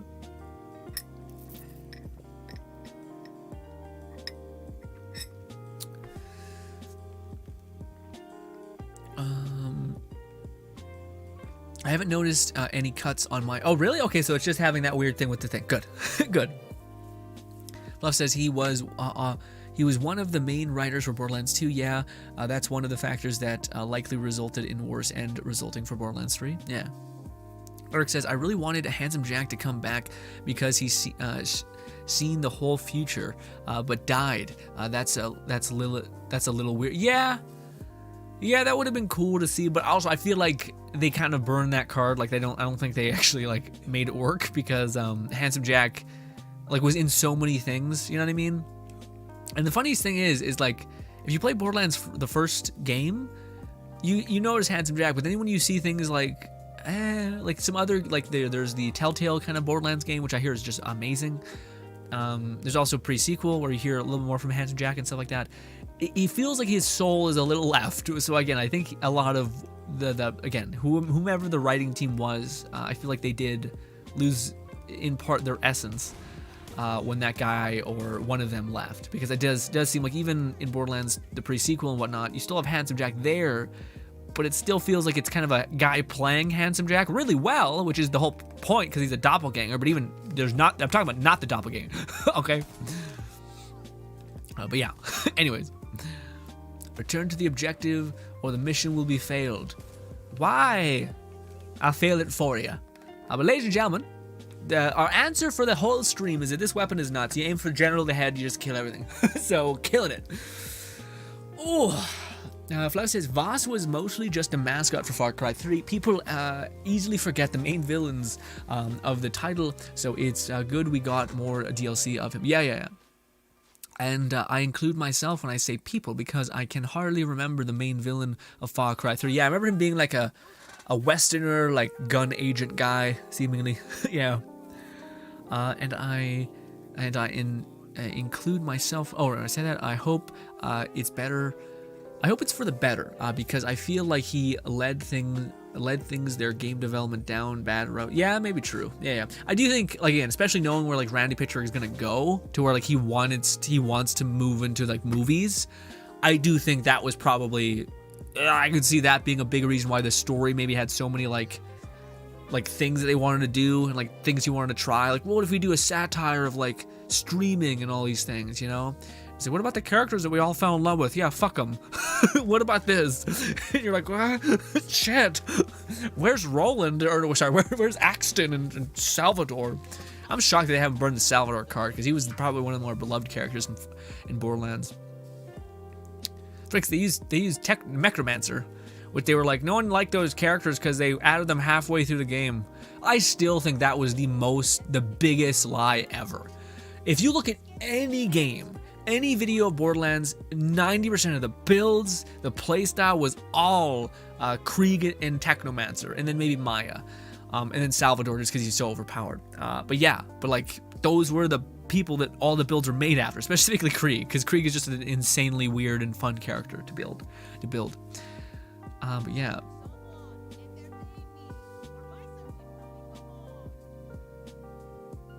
Also, what's good, Cyber? Cyber says, hey, Grin, you should join UST, join your stream. I missed the Let It Die content. You mentioned You motivated me to beat the game, and I did all the way to the final boss and Let It Die. Nice! Looking forward to your Let It Die content. I can't wait to make it, man. I can't wait to make it. Although I am a little sad. I just heard some news that a game got delayed that I was looking forward to. Saints Row got delayed to by 6 months, which is a lot. But hopefully Let It Die stays the course and will release when it's said. So fingers crossed for that too. But yeah. But I thank you so much for enjoying the content, and yeah, I did nothing when it comes to Let It Die. I just tried to make fun videos for you guys, and that's what I'll continue to try to do for everything else. Fluff says, by the way, Borderlands 1, or Borderlands 2, and Borderlands 3, a lot of games were suffering heavily due to the poor leadership and management. Interesting. Do you think that's why it was in development hell or took so long to get a sequel? Because that was something that was weird. I always thought, like, this is one of the most successful games for Take-Two, and why are we not getting, like, we got, like, pre-sequel business and all these things? I bet Take-Two was like, can you guys make something for, like, Jesus, please? And then I think they kind of, again, I think that's, again, there's a lot of stuff, like, that seems like Borderlands 3 was being worked on for a long time, like the engine and the bones. But the story, I feel like, was the thing where they're like, oh, fuck, we need to, like, get a game out now because, you know, Battleborn flopped and we're making no money and, you know. Outer Worlds Obsidian has a long history of lower budget RPGs and are flawed diamonds in the rough. I hadn't known of them until New Vegas, but I've liked most of their catalog since. Yeah. But again, I think, it's always nice when you see people who like show that things can work and things don't always have to be the same thing, you know? Like, again, I was certain that, holy shit, I must be missing something where, like, it must be impossible to create a game where give me a sec. Yeah, that's crazy. It's just one shot, boom. But I was sorry. I thought I was crazy. I thought I would never get a video game where I could have, like, a summoner-like effect. Like, where I could play and just, like, kind of like God of War with Atreus. Like, except you could make Atreus, like, do 60 other things and just fuck shit up like crazy. I always thought, that must be impossible. Impossible to do. But they're like, no, you can be a commander of this fleet, of this ship, and therefore, if you're a commander, you should be able to, like, really command your person to attack that thing, and they'll just come and just bash the shit out of it and knock it down in 2 seconds. But no one ever did it, even though God of War, like, again, it's funny because you think you would see those kinds of mechanics that God of War, like, paved the way for, but no one ever uses them, you know? Maybe it's because they think it's, like, too foreign, or maybe they think they got pushback because people, like, are copying them and all these things. I don't know. But still, what do you go? Outer Worlds, again, I'll always give it credit to that of, like, holy shit, you guys did it. You guys showed me that like, I wasn't crazy. Like, that this could be fun, this could be usable, and this could work. And yeah, it was fantastic. But again, a lot of those things are, like, taking limitations off of systems that you create. Like, again, Far Cry is a great example where there's certain limitations to builds that I don't think should be there because it stifles the creativity and the investment that you could get when you invest in certain characters, you know what I mean? So yeah. Oh, Jesus. Fucking Christ. Far Cry has got, like, a different level of, like, just horrific murder. like the opening, everyone's getting shot and murdered. It's brutal. What's good? Moabi says, hiya, good evening, what's good? Hopefully I'm saying your name right. Moabi, please correct me if I'm the worst. Yes. But hopefully you're having a lovely night, Moabi. Please tell me if I'm saying your name wrong, and hopefully we can see you much more in streams. Is this person bad? It is. They are. And they're dead now. Jeez.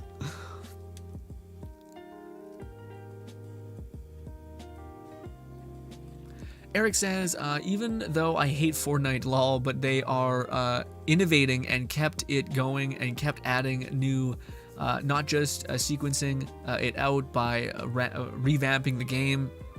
They believe in their product and then collaborate. Yeah, man, I agree. Like, as much as I'm like, I'm sure if I played Fortnite, I would enjoy it. I just don't like competitiveness too much in video games. Kind of like to have fun with myself or play co-op with my friends and stuff like that.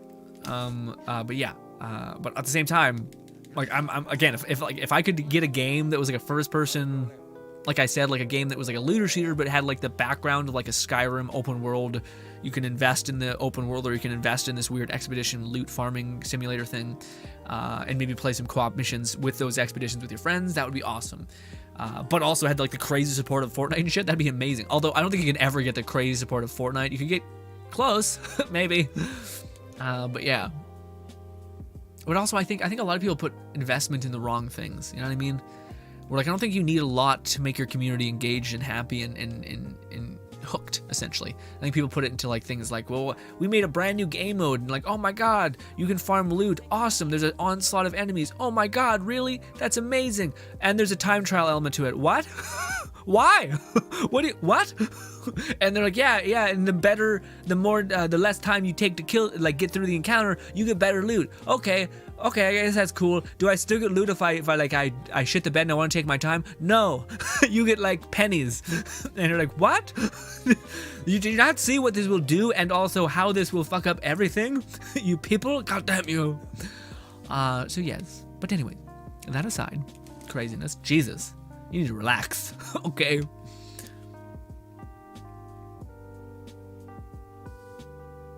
Fluff says they added Gage within a week of release of Borderlands 2. Yeah.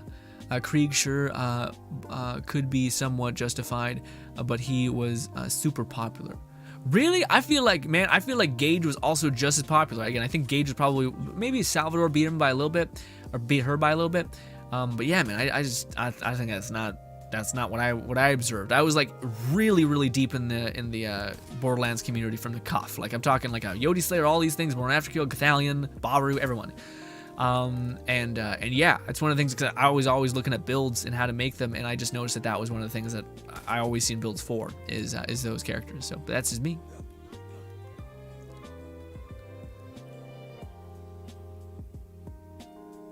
They did bring back Accident Salvador through minor cameos. Did they? Maybe. Okay. Yeah. Sorry, not maybe. I had not seen that, I guess. Lone Secret says, I finished my testing with Yenfei and Diona team comp, and they work great together. I ended up hitting 45k melt on a charge deck. Ooh, awesome. Okay, I was worried I was like way off with that, because I was like, well, theoretically, I feel like characters that would synergize with Diona would be that. I think there's probably like other things. If you were in a Bennett ult, probably would help too. Things like that, but yeah. Also, Lone Syndicate says, wait, Saints Row got delayed? Come on, I was looking for... me too, Lone Syndicate. I'm trying to think, should I make a video being like, fucking kill us? Or what? I don't know. Part of me thinks maybe that's a good idea. To make a video, but I don't know what like to put in the background. Just a bunch of sad piano music and be like, yep, guys, we're waiting for another, what is it, like a couple months? Go team. Also, this might kill me. Stop it, Wolf. Stop biting me. You little fuck. Coyote nonsense. Just die. Just die right there. Heal real quick. Gonna pull this out of my hand. That's fine. We're gonna do one of these. Reload one shot. That's good enough. Where are you? Oh, it's not good enough. We'll do this. Stop auto locking on the people. You crazy gun. Oh, there's poison. Oh, I also forgot I could do this. And then reload. Not as fast, frankly, but it works. But say, why didn't that reload my weapon? Alright, where's this? Where's the thing? Is it that? There we go. I don't know if that was it. It was. Cool. Fluff says yes. Delayed until August. Well, at least I can be a birthday thing. Oh, that's nice. That's real cool. Yeah. Honestly, it might be for the best, because there were because a lot of people were like, what do you think it's because like it just wasn't ready, or do you think it was because they were trying to add content in it? You know, like trying to add more things to, because again, if it was just the gunplay, then it's a little like you're not really stacked. I guess it's a reboot, but even still, reboot doesn't mean you got to go back. You get less. It's just ideally. Eric says, I hope they take their time with the new God of War. People / consumers are greedy. They need a diet and to wait patiently till the food is finished.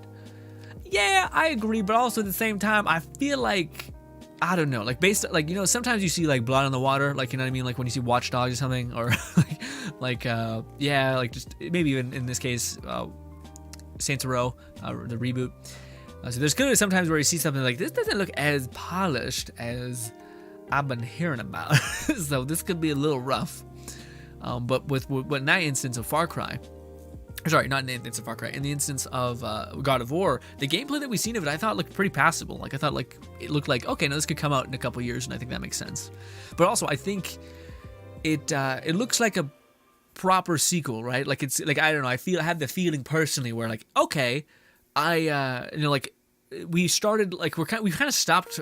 If you played God of War, you kind of stopped halfway through the story, it feels like. You never really got to see Atreus kind of blossom. And I thought they were going to pick up right from the stop point of their journey, but they didn't. And one of the things I need to go back and like review is I never watched all the Valkyrie fights. I did like most of them, and then I stopped because I had to make content of other games because people weren't watching Far Cry anymore. Not Far Cry, God of War.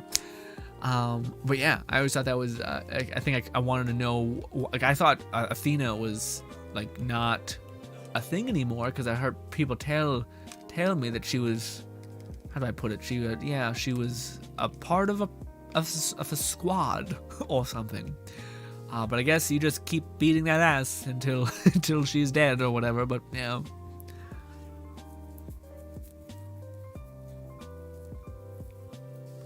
Jim says, alright, I'm head out, stream Halo. Nice. Bolty says, haven't you ever considered playing horror games? I thought about it, Bolty, but not really. I can't say I haven't thought about it. The reason why I don't is because usually, as I am as a human being, says the synth anyway. But usually, like, I'll go through my daily motions and etc. And then I'll be like, you know what? Why don't I play or watch horror movies? Fuck it, I'll watch a horror movie or play a video game, and then I realize, then I get like the rude awakening of like, oh right, I don't watch horror movies because I think about it all the time, and like I'll see like creepy shit in my peripheral, and it will contribute to a horrible living situation, you know? So that tends to be why I avoid the horror game genre. Although I also feel like there could be, but that makes sense. There are games where I find like they're not horror in any way. You know, but they are under the horror umbrella. But for whatever reason, my brain's like, they're monsters. Who cares? You know, like, it's a cute monster. It's a crazy, cool looking. Blah, blah, blah. But yeah, I don't know. I thought about it. I don't know. It might be something in the very far future that we're like, fuck it, let's try it. Let's see how this works. But yeah. Yeah, Yoda's there. Rip. I agree.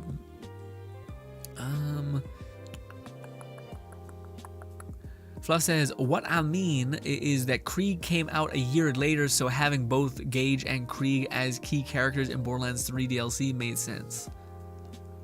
I guess. I don't know why does the relevancy of the when they released make sense for them being in Borderlands 3 DLC? Because they were DLC themselves?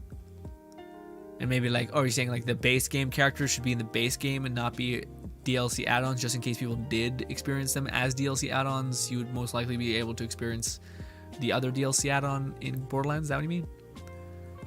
I still don't know if that's a good enough reason to not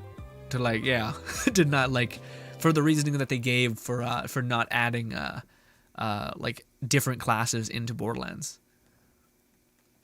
which I always thought was like the biggest wasted thing. And again, when I heard them say that, I was like, I don't believe that for a second. I think maybe it's not monetarily good.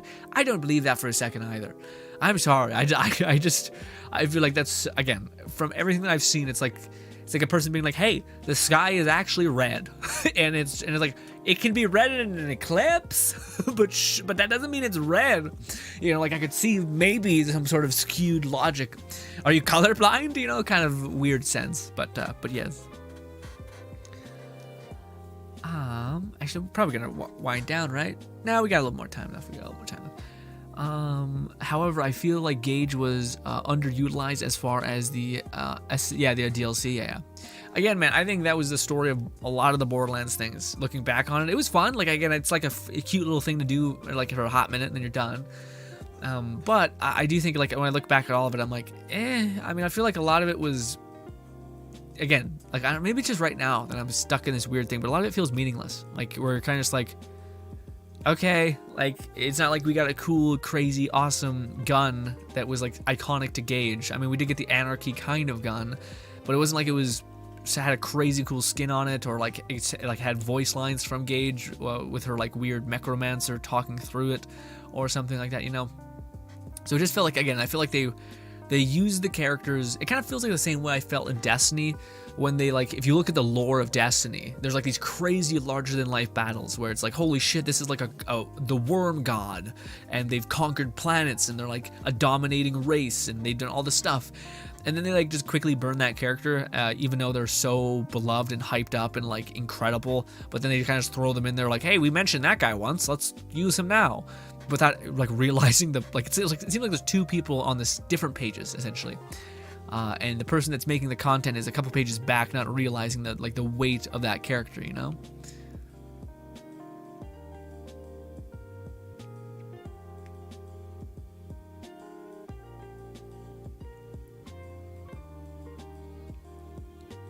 I hope it's polished and making sure. Oh, on terms of Saints Row, yeah, I hope so too, man. Although again, I feel like, if I look back at Saints Row and look at all the gameplay, I thought wingsuiting was super huge. I hope that there's more things to do in terms of the content of the game besides point shoot, you know. But again, if that is what it is, I'm sure I'm just so desperate for like a conquest game that's like not like a Far Cry kind of non-conquest game, but one where you can like actually buy stores and like conquer areas and increase your wealth and power over time, which directly feeds back into your like power as a player or something like that.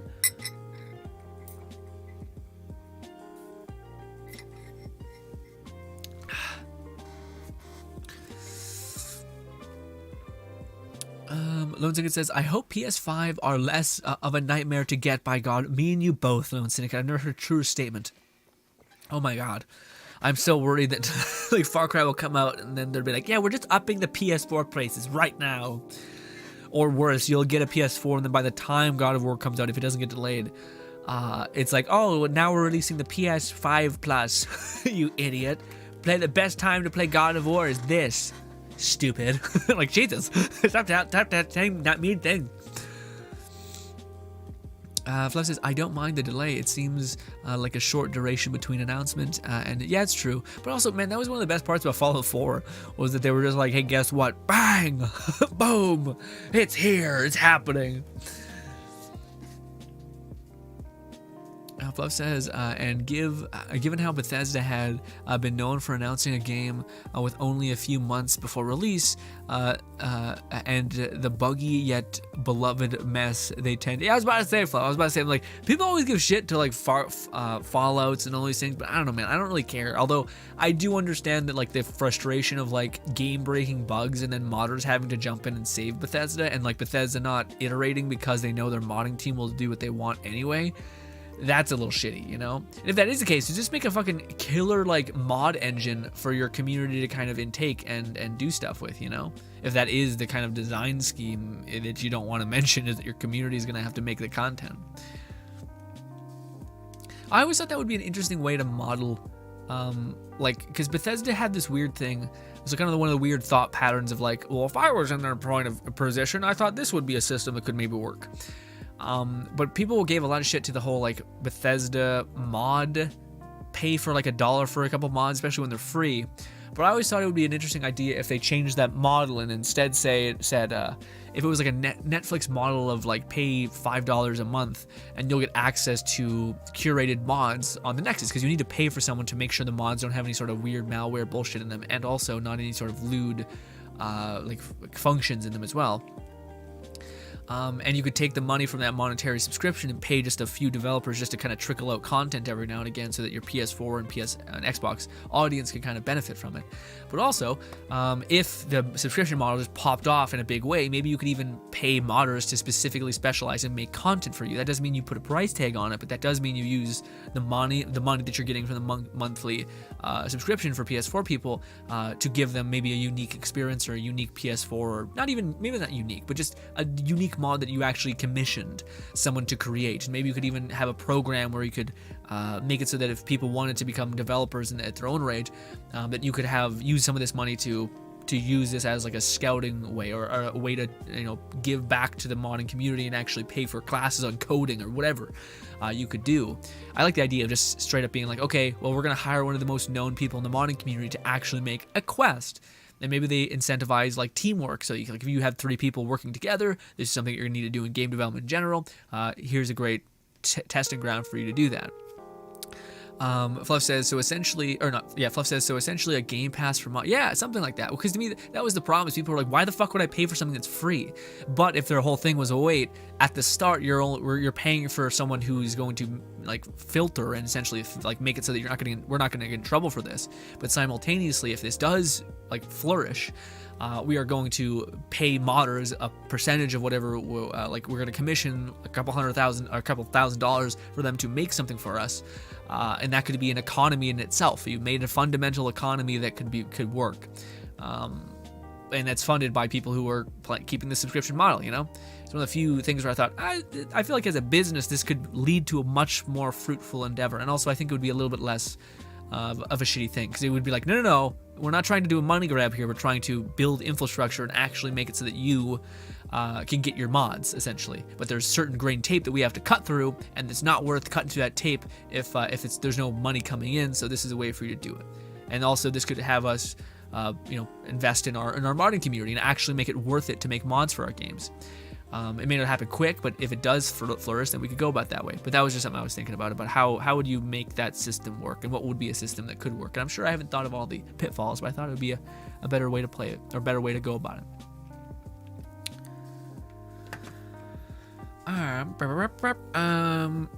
Let me catch up on chat. Fluff says, and given how Bethesda has built a game, yeah, Buggy Bass. Fluff says, Saints Row doesn't have a Bethesda game modding community to back it up. I was about to say, Bethesda really sometimes leans on them too hard. Except the one instance where they couldn't. It's funny because like if you look at Fallout 76, that was like one of the few instances where they couldn't lean on their modding community, and boy did it show. Eric says, I can't wait to fight Thor and Odin. Yeah, man, I'm so excited too. And going to be goated. Chris, what do you think is going to be the new weapon? Because you got to introduce another weapon into the fold, right? Also, I wonder what happened to our runes. I wonder if it's going to track your progress in the previous game. That'd be cool. Although I doubt it. I'm probably going to be like, you're fucking lost them. Look, what the fuck, Kratos? What's your problem? I think Sephiroth still holds the top spot, or at least top 3 in regards to your opinion on secret boss fights. Yeah. Lindsay gets it also. Grin, are you still doing the community showcase? Yes, I am. I was gonna say I haven't seen Nanny. I see Nanny at the beginning of the stream, but not anymore. Actually, that's right. I seen him redeem some like things, so he's still here, just in the shadows. But I originally had it planned for Nanny for us to showcase one of his characters. I thought I wanted to do his absurdly powerful Ayaka. We heard a long time ago that how absurd Nanny's Ayaka with like 300 crit or something was. So I thought it'd be a fun, engaging stream, video, everything in between. But I haven't seen Nanny in a hot minute, so I was going to say, Lone Syndicate, you were the next up. Well, I was inevitably going to get to both of you, because you're both crazy people building weird shit. But I think we should start not with the weird shit, just to kind of pull people in. I was going to say, what kind of character would you want to show that's like a decent crit ratio, that you're probably one of your best and most proud of characters in terms of your artifacts, your weapons, and stuff like that. But that would be the goal of tomorrow's stream, by the way. So we're gonna probably play Genshin. We're gonna play co-op, and I'm just gonna shine the light on you, spotlight as much as I possibly can. Love says, I'd say also what's good. HD Gamer Force, by the way. Sorry, it took so long to say hi. Hello, hopefully have a lovely day. Hi, Gren. I'm back for another video.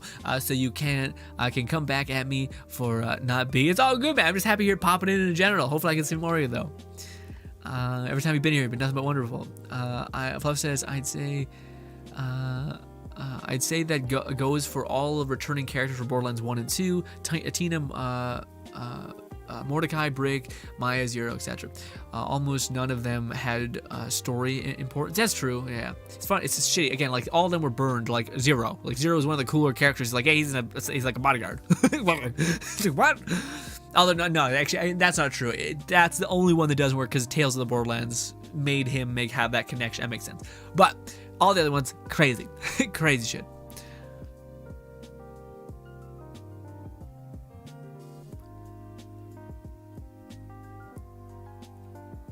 So at least Gage and Krieg both had their dedicated DLC stories to give them more. Yeah, I guess that's true. So they had more like time to shine in it, even though it's still not a lot of shine, essentially. And said modding, yeah, so Bethesda's modding community has been deteriorating. Yeah, I know.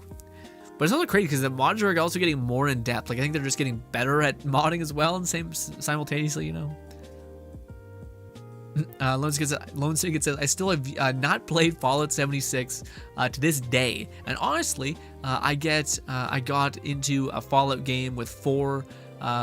With 4. Interesting, man. If you haven't played 3, it's not bad. If you haven't played New Vegas, Lone Syndicate. If you have not played New Vegas, download that bitch and play it. It's super good. It's super good. Although play it when you have a lot of time. It's also a very atmospheric game. But anyways, yeah, I love that game. Again, it's the reason why it's so beloved. On the topic of my crazy mod, weird Game Pass thing, Lone Singers, there's also another thing about the Borderlands 3. That's not, we're not, never mind. On the topic about Borderlands 3, I didn't like, not sure if you guys talked about it, was the fact that they didn't add new, that's me, Lone Syndicate. I agree, buddy. That's my one thing that pissed me off. I'm hoping, in Tiny Tina's Escape on Dragon's Keep, they're adding new like classes, like D&D roles probably within the future when that game launches. So there's that. But it's like, that's not the same thing as like a charmed character. Like Gage was a weird ass character. Krieg was a weird ass character who was their character. You know what I mean? So you got to see them shine in all their faults and glory. So yeah, even like, I don't know, we're probably still not going to get that itch to be scratched in Tiny Tina's Wonderland, but we're getting new abilities, new ways to play. That's just kind of good. Again, it's more hinting at like, we're aiming for gameplay and not necessarily story, which after Borderlands 3, I kind of agree with, at least for right now. Let me cool down. Let me forget the pain that hit me again. Gamerforce says, are you ever gonna stream Sekiro Shadows Die Twice? I feel like I probably will just skip that one, even though I know it's fantastic. We might do some sort of like challenge nonsense and gun it. But I feel like I'd rather start with Elden Ring, especially with that being like the new big game. I kind of want to just jump in whilst people are enjoying it, you know, where Sekiro's kind of died down at this point. I'm still looking for games that I can kind of increase our web of community that we have out there, you know. Flex says, I honestly wasn't that opposed to the paid mods when it was the first attempted. What I was against was the poor moderation. Oh, I was gonna say, maybe that's what you mean. I was gonna say it's the shittiness of the mods. So it's like a reskin for like $5 for like a shitty reskin, and on the Nexus you could get like a different meshed textured thing. So it was like, you're not even making it worth the value. Like free is 80 times better than paid. This is insane. You're crazy.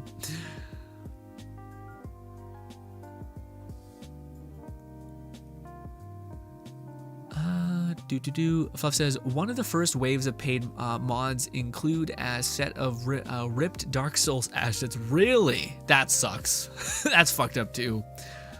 Fluff says, also, and almost no one talks about that. Jesus, that's fucked up.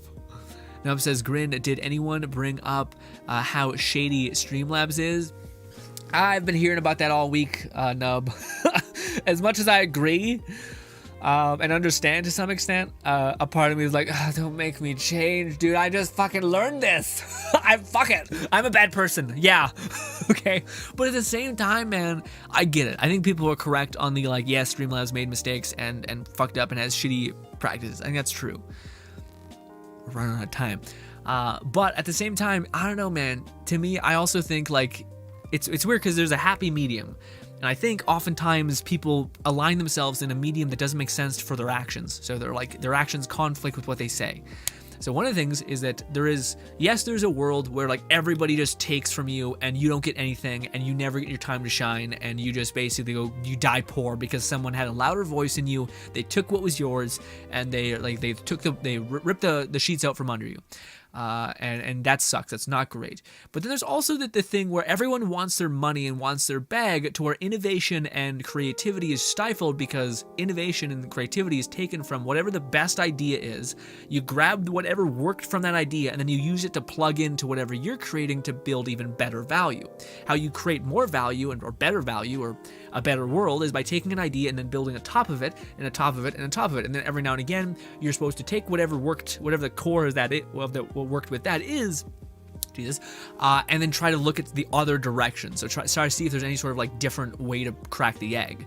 But I feel like this is also the problem, is because I feel like, especially within America, everyone tries to like copyright something, lock it down, and hold it tooth and nail so that they can't actually leverage or use it.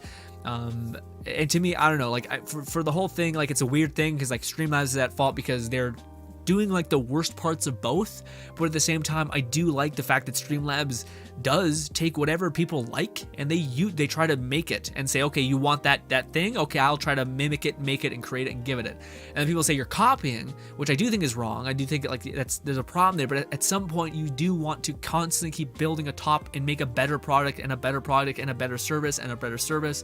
And if constantly people are saying they're like what do you call it, you're robbing us, you're robbing this, it's like, but every streamer is technically at some point robbing video games. You didn't ask. I'm sure the developers are happy to do it at this point, but they're like, everyone robs. I'm listening to music right now that's technically royalty free, but technically we didn't get directive permission of that. And who's to say that I'm not taking that music and like reverbing it and making it sound different? And now that I did that and I made a beautiful, lovely song, now people say that now I get every percentage of whatever you made from that, despite the song was basically unrecognizable and I just used the same notes that everybody technically. It just kind of gets messy, and I feel like there's a happy medium of like you shouldn't lock down your IP essentially so much so that where others can't build on top of it. But at the same time, I think it's good to do your due diligence to actually give credit to those who inspired you, to those to tell people that, hey. But the thing is that I don't like is when the people that inspired you to create and build more value end up trying to say, well, you shouldn't steal from me, or therefore that since you stole my idea. It's like, but wait, my idea objectively is now better because I took what you did and I improved upon it. And now, in order for you to be competitive, you need to take whatever I did and add it and improve upon it even more. And that's how it's supposed to work. Now, of course, everything has diminishing returns. Sometimes, so you have child labor and it's all a bad problem.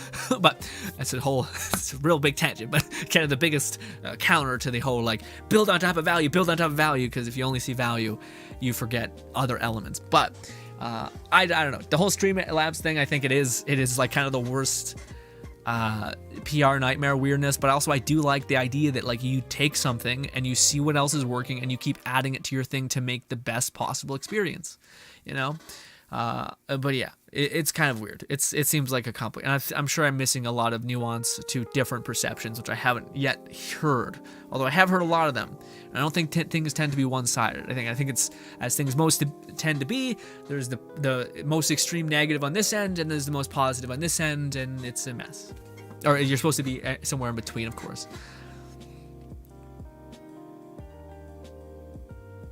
Bolty says, just for illustration, Rockstar literally does the opposite and punishes modern. Yeah, I know. Man, Rockstar's getting wrecked, getting rickety wrecked on every meme platform ever, which is honestly justifiable because the remake looks fucking abysmal and the modders remake looks amazing, which is just hilarious.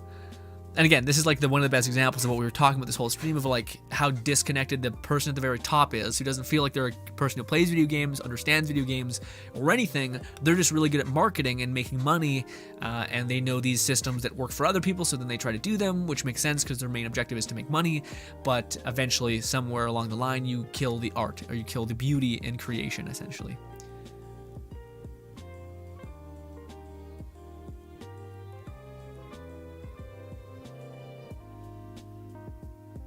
You're welcome, Gamer Force. With the fight, I know. See, with the she has A1, 2 crit ratio, level 90 weapon. Sure, we'll cover Bido. Fluff says agreed, but it's hardly a surprising me at this point. Here, Fluff says, oh my god, my stream's getting away from me. Take 2, Rockstar, greedy bastards. Yeah. The milking that made it tedious. Yeah. Fluff says.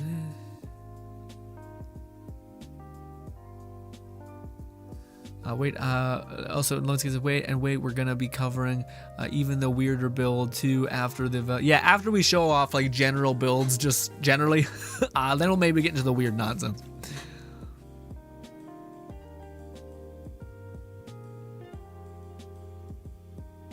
Did anyone play a Fallout 4 Siren Head mod? I didn't, but it looked pretty wild. I think I've seen a couple people play it. It was wild. Crazy. Spoopy. Nub says, Grin making a mistake is one thing. What do you mean?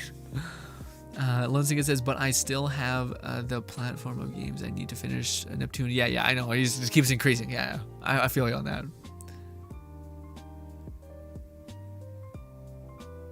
Oh, you're getting back into Far Cry 5. You're liking it. Awesome to hear those in again. Nice. Nub says, like naming its stream Lobos is a mistake. What they did was take OBS, which is, I know, that's why I said it's like the worst parts of both, because like OBS is open source, where like everyone can utilize it and use it. But then I also heard like weird rumors about the where this whole story happened or like popped off was that Streamlabs took like the Stream Deck kind of idea. And like everyone on Twitter was like, yeah, they stole from us. And I'm like, but wait, you're trying to make the best product imaginable. And if you everyone, if this thing makes the user experience 60 times better, then why wouldn't we add it? Like, it's crazy, you know?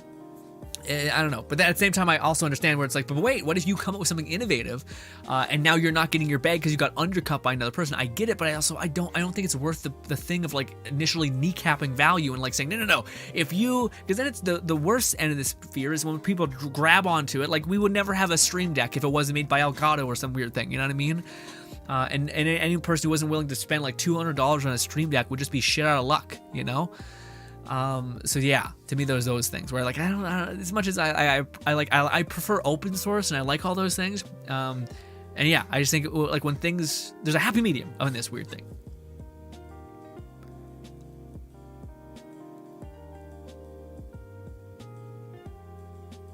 Games like Fallout 76 can wait, and who knows, maybe by the time you get to it there's already like super improvements, which I think there already are, and all that stuff. So yeah, definitely a game that would probably be better with age. With more time to cook and update and all these things. Nub says, the issue people have isn't that they are copying it, it's that scamming behavior after they steal the shit.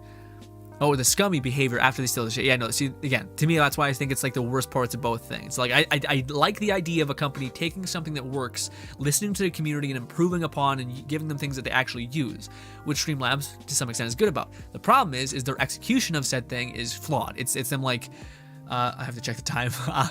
It's basically them like saying like idiots, like, well, we came up with that idea, or like it's just shitty behavior. You know what I mean?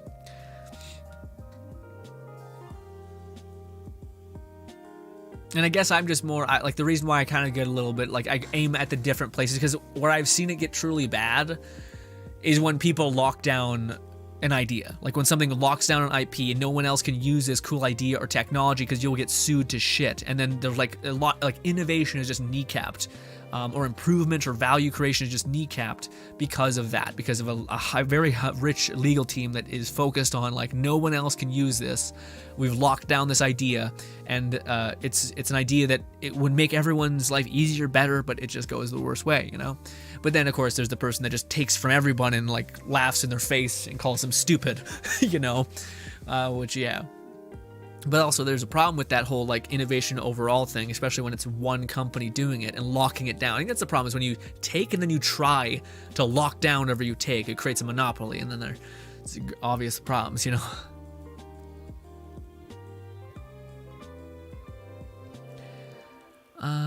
Also, the thing they are stealing are mostly open source or nothing is actually locked down. Okay, so is that what the thing is? Okay, now I start to understand it more. Okay, so like it seems like they're like doing the one thing where like I'm thinking that people who use like the Stream Deck mentality, or because I heard one story where it was basically like a guy talking about like the Stream Deck app that he made. It seemed like he was like saying that they were stealing from him, which is fair because it looked exactly like them, and I think they were stealing from him. But if it's open source and like he's allowing people to kind of build off of his idea, and then they're trying to take it and then like basically make it so that only they can make money on it. What is trademarking it? Or trademarking the idea, then that's fucked up. Yeah, because that's someone taking your idea and like trying to make it so that you can't even make money off it, and they can. That's where it gets messy, and that's just like the epitome of like the exact thing. Except I'm looking at it from the perception of the guy who made the Stream Deck thing, might be the person who's trying to say no, I'm locking it down. You can't use this, and then quite frankly, it's the opposite. Okay, that makes more sense. That makes more sense why people are furious, because I'm just thinking that like. I like value, basically. Also, oh no. Test. Okay, I think I'm still good. Jeez, I thought I was peaking really bad. Also, Gamer4 says, basically greed. Yeah. Greed seems to be the worst thing. But again, you do want improvement. So you do want people to like be able to build the top of your ideas, but you don't want people to try to make it so that you can't do that, essentially. You literally go in and take it for yourself for free. Okay, good. Okay. Your whole argument falls apart due to the fact that things they are stealing is open source, which may first of all, it's not, I wouldn't say it's my argument. I would say that like the thing I'm contending with, the thing that I have a problem with is that, what do you call it? The exact thing of like people saying that like building a top value is super great. And it's the exact problem that I'm associating with the information that I got, which was the Stream Deck thing. If people do that, then they get mad at me. It gets me confused because you also got people taking music like mods, and yeah, I know what's the different concept. In mind sounds the same. Well, man, that's the thing, Gamer4 is like, to me, that's the thing that's frustrating is like so many people will talk about like they'll ban, or they'll like if there's a YouTube video and like a channel takes their YouTube and like edits it and adds some flair to it and then uploads it to a YouTube channel, they'll still content claim it because they're like, that's my content, but they're playing a video game from a developer. That's not your content. You're listening to music that's not necessarily your content. Did you go and ask permission from everybody? It's insane. Oh, look, there's chairs in the background. Did I ask permission for the guy who made the chair? Did I have gel in my hair? Did I ask the permission for that? Like, it gets really weird. Like, at some point we gotta say, okay, like, again, we're like, you gotta just open things up, which is why I like the whole OBS open source kind of thing. Eric says, I cleared nearly 40 items from my maxed out storage and let it die. For the new anniversary, I am basically gone uncapped on Helm. Oh, Eric, I was gonna ask, is the new update like live or not yet? So is there like the deco live or no? Or did I miss it? God, I hope not. I hope you reply. Because yeah, I was gonna ask, is the anniversary a week thing happening? It seems like it is. You say the first week of the anniversary, is it good? Can I still go in and get my decal, or did I miss it? Because I was fucking stupid and didn't log in.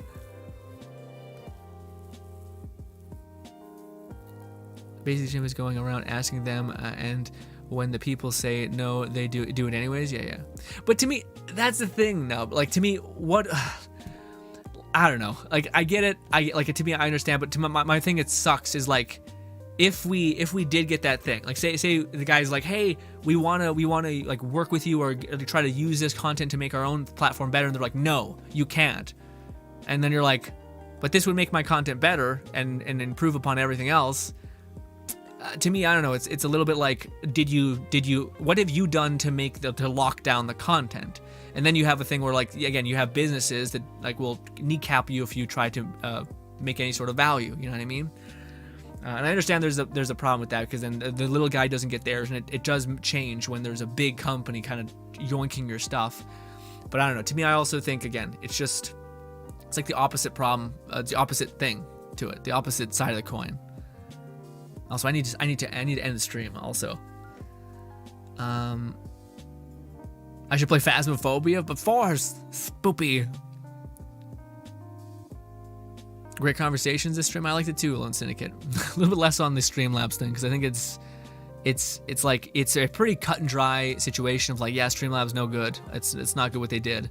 But at the same time, I don't know, to me, I also, again, I know where the road goes in the other direction. You know what I mean? Where people like say that you can't use my idea, despite your idea is super general. Like it's not like no one could come up with that idea, and for you to say that you're gonna lock it down, and no one else can use it is stifles innovation and etc. Now it sucks when a person who's a bit bigger than you takes your idea, and uses it and then like smothers you down. That's a problem within itself.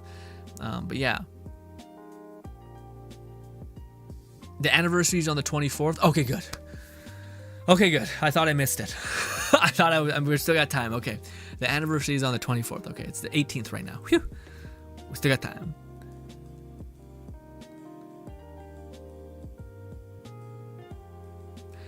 Nub says, ignore the Stream Deck because that one who's most hurt is OB. Okay, gotcha. Okay.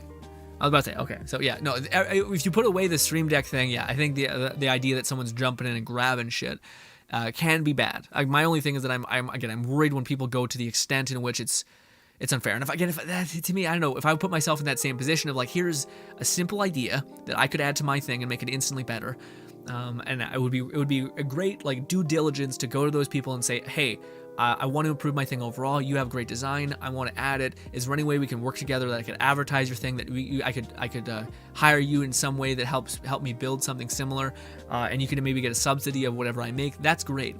But if they're like, no, we're not going to give you anything, and then it's just like, is anything stopping me from like improving my product? You don't have any IP or anything? Well, then fuck it. I want to improve my product. You know what I mean? And I would expect you to do the same for anything that I've created of value. You know. But the only problem is that what happens if that tiny developer doesn't have any tools to like make the things that they're making. So then it's a way to smother and create a monopoly. But ideally, you'd have like restrictions in there, hopefully. Lone Syndicate says, also in Far Cry 5, the guns for hire are some of the most derpiest AI. Yeah, I agree. It's insane shit, crazy things. They're like, yeah, it's basically non-existent. The one I found the most luck with is the Puma, though. Fluff says, yeah, you could probably see why they restored to only animals in Far Cry 6. Honestly, I think they may be better with just range, like shooting things, because, yeah.